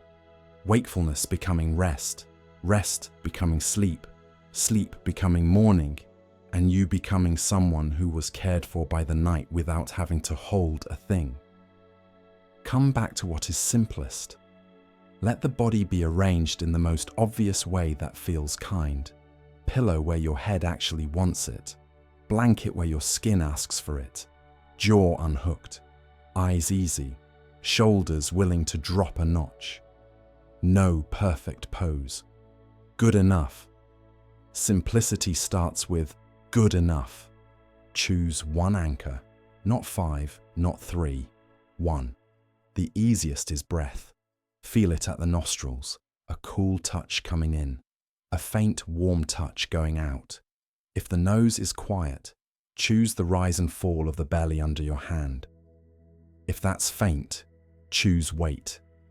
The plain fact of your body resting on the bed. One anchor. Trust one thing. Let counting be the gentlest frame. Inhale 1, exhale 1. Inhale 2, exhale 2. Up to 10. Then begin again at 1. If you lose count, and you will, that is not a mistake. That is the system dimming the lights. Smile inwardly and return to 1. Starting over is the practice, not the penalty. Let the exhale do the work. It always wanted to. A touch longer than the inhale, like a soft door closing itself. There's a tiny quiet at the end of each exhale. Feel it for half a second and don't stretch it.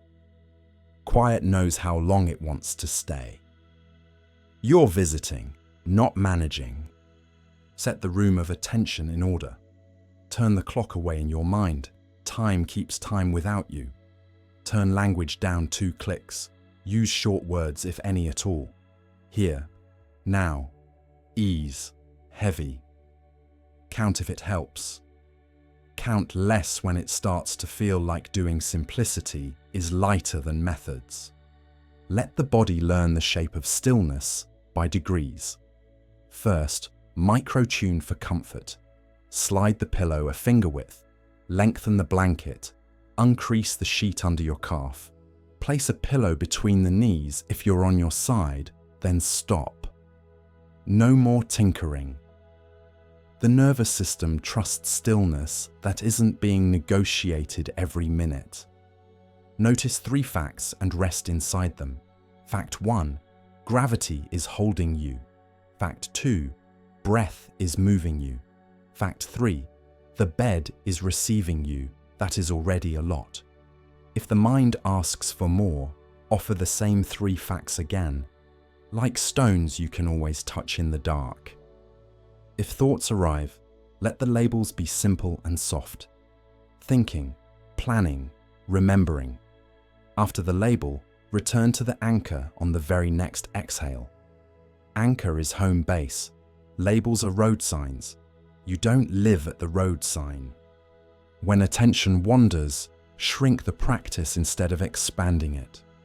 From the whole breath to just the exhale. From the whole exhale to the last inch of it. From the last inch to the moment it vanishes.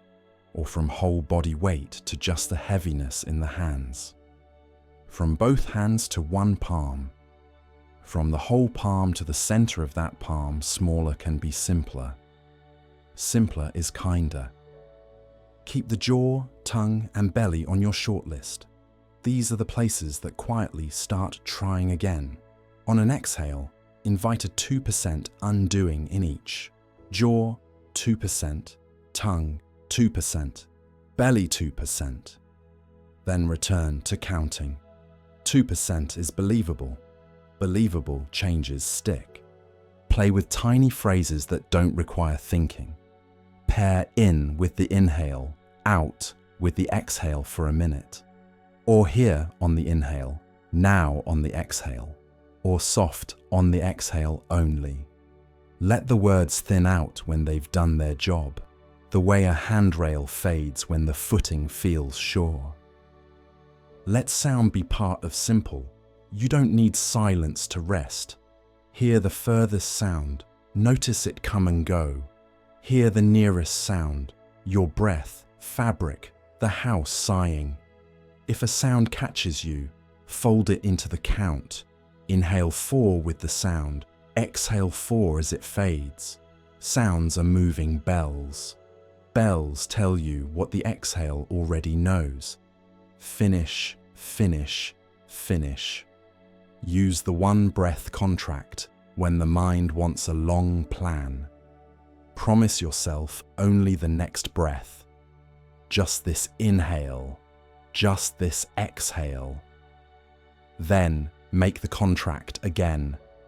Nobody can't do one breath. The body relaxes when it realizes you're not asking for an hour. If restlessness visits the legs or hands, give them one small cycle. Squeeze once, release long. Point toes lightly, relax long. Make fists gently, open wide. Rest, then be still again. Movement is for settling, not for entertainment. Let the face learn simple. Smooth the brow a fraction. Let the eyes settle back in their sockets. Allow a hint of a half smile, not to be cheerful, but to signal safe to the animal body. Keep counting. 1, 2, and so on to 10. Begin again. If you notice effort creeping in, breath being pushed, numbers being hunted, lighten your touch by imagining you're counting clouds. You don't pull them, you just number them as they pass cloud 1. Cloud 2. 10 is not a prize. 10 is where you remember to return to 1. Give the mind a quiet hallway. Inhale, step. Exhale, step. Pause, stand. Don't decorate the hallway. Bare walls, soft floor, dim light. Walk the hallway from 1 to 10 and back to 1. If you forget where you are going, you're already doing it right. Stop and stand. The breath will step again. Simplicity loves boundaries. Whisper too that you believe. Nothing urgent. Good enough. Tell them to the muscles that still check the door. The door is locked. The stove is off. The list is on paper or in tomorrow. Good enough. When strong thoughts arrive, the kind with color and volume, hand them a small note that reads, Morning. Place the note on them and set them on a mental shelf beside the bed shelf. Breath, count. Shelf, breath, count. You are not throwing anything away. You are storing it in an easier time zone. Let the posture of attention match the posture of the body, reclined, supported, unheroic. No part of this requires intensity. Simple is undramatic by design. If you feel drama, give it the long exhale and the label drama, then go back to one.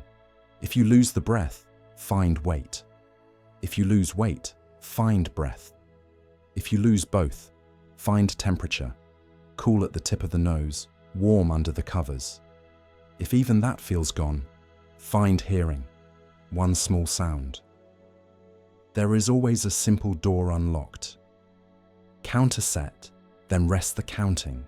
For example, 2 rounds of 1 to 10, then drop numbers and keep only breath for a minute, then one more round. Alternating gives the mind a pattern, so it stops inventing harder ones. Try the triangle method if numbers tangle. Inhale up one side, exhale down the other, pausing across the base. Draw it with attention, not effort. If the triangle shrinks by itself, let it. If it disappears, you've arrived where you were going. Let the spine be a quiet mast. Let the ribs be the slow sails. With each exhale, the sails lower a little more. With each inhale, they lift just enough you do not steer. You float. Counting is a lighthouse you glance at, not a job you perform. If a pocket of tension refuses to join the general softening, don't negotiate. Simplify around it. Count right beside it. Breathe past it the way a river goes around a stone. Stones are fine. Rivers move anyway. Practice the smallest gratitude. It belongs to simple. Thank the pillow for holding your head. Thank the blanket for its honest weight. Thank the breath for showing up. Thank the bed for being the ground tonight. Gratitude lowers the volume without adding instructions. Simplicity likes repetition. Choose one sentence you can love because it's plain. I am resting now. Let it ride an exhale or two, then retire it. If the sentence wants to return later, let it. If it doesn't, you're already doing what it points to. If you wake later, you won't need ceremony. One palm to the belly, one breath counted as one exhale a touch longer, one reminder, good enough, then either stay with one or climb to 2 and 3. 10 if you get there, 1 if you don't. There is no scoreboard in simple. Keep your circle of awareness tight and friendly. Belly, breath, bed. If attention widens, let it return like a small tide. If it narrows to a single point, the rim of one nostril, the center of one palm, that's also fine. Tiny anchors hold big boats in quiet harbors. Let the end of each exhale be a stamp that says, finished. Feel it land in the chest or belly. Stamp, stamp, stamp. The day learns it is over one stamp at a time. When you forget to stamp, the exhale keeps stamping for you. It's that automatic. Use the 4 simple things if you need structure. Feel the weight. Notice the exhale. Count to 10. Start at 1. That's the whole page. Read it again if the mind asks for a longer book. Make room for drowsiness without chasing it. When it approaches, do less. When it recedes, do not add. The practice does not change because your state changes. Simple doesn't have states. It has one action: return to one. Remember that simple doesn't mean shallow. It means undivided.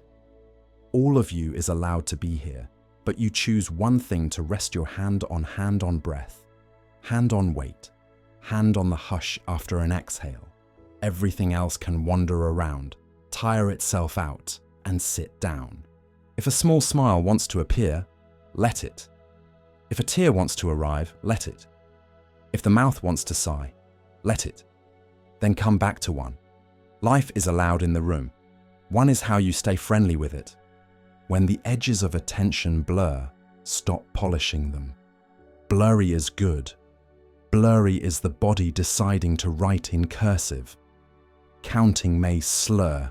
Let it. One might feel like a feeling instead of a number.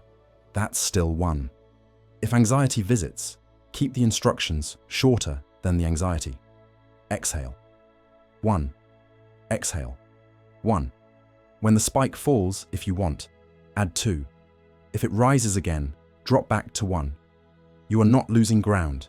You are choosing the smallest boat in choppy water. Let your palms face the ceiling. Fingers loose. Open hands don't measure. Open hands receive. Feel the nothing you're holding and notice it's enough. Simplify imagery too. If pictures help, use 1. A bead sliding on a string with each breath.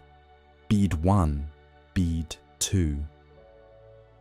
When the bead stops sliding because you are drifting, don't pull it. Let it be the last thing you remember doing. Notice how quiet does not need your protection. You may hear it most clearly in the tiny pause after the exhale. It's there whether you notice it or not. You are practicing noticing, not producing. That's why this technique is generous. It works even when you forget you're doing it.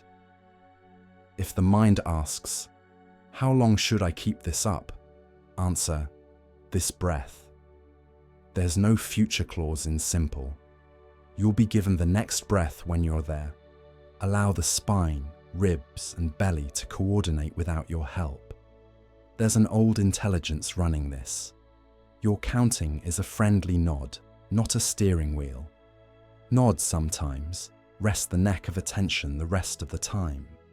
When you catch yourself imagining success, "Now I'm almost asleep," tag it thinking, exhale, and go to 1. Sleep is allergic to surveillance. Simplicity looks away and keeps breathing. If discomfort asks for a tiny change, make it with the same slowness you use to set a glass down in the night. Then stillness again. Count 1, 2, 3. The body understands this rhythm. Adjust, rest, rest, rest. If an image of a place helps, choose the least busy one. A quiet shoreline at dusk, a field after harvest, a plain room with soft light. Place your counting there, like shells or seeds or folded towels. 10 items. Then the stack begins again at 1. When the scene fades, don't repaint it. Numbers work in the dark. Give yourself permission to stop improving.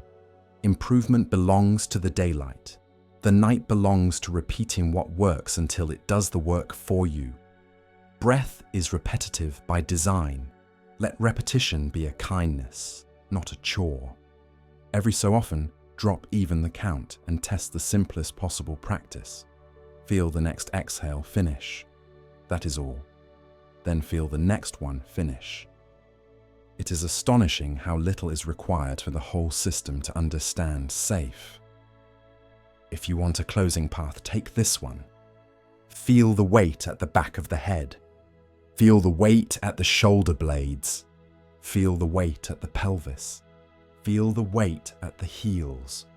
1 breath at each, counted as 1. Then the whole body as 1 weight, counted as 1. Then nothing counted at all, only the sense of being quietly, fully held. And if sleep comes, let it collect the counting beads and put them away. If sleep lingers, you are still doing the deepest part of what helps, staying with one true thing and letting the rest slow down around it. One anchor, one breath, one soft finish, one again.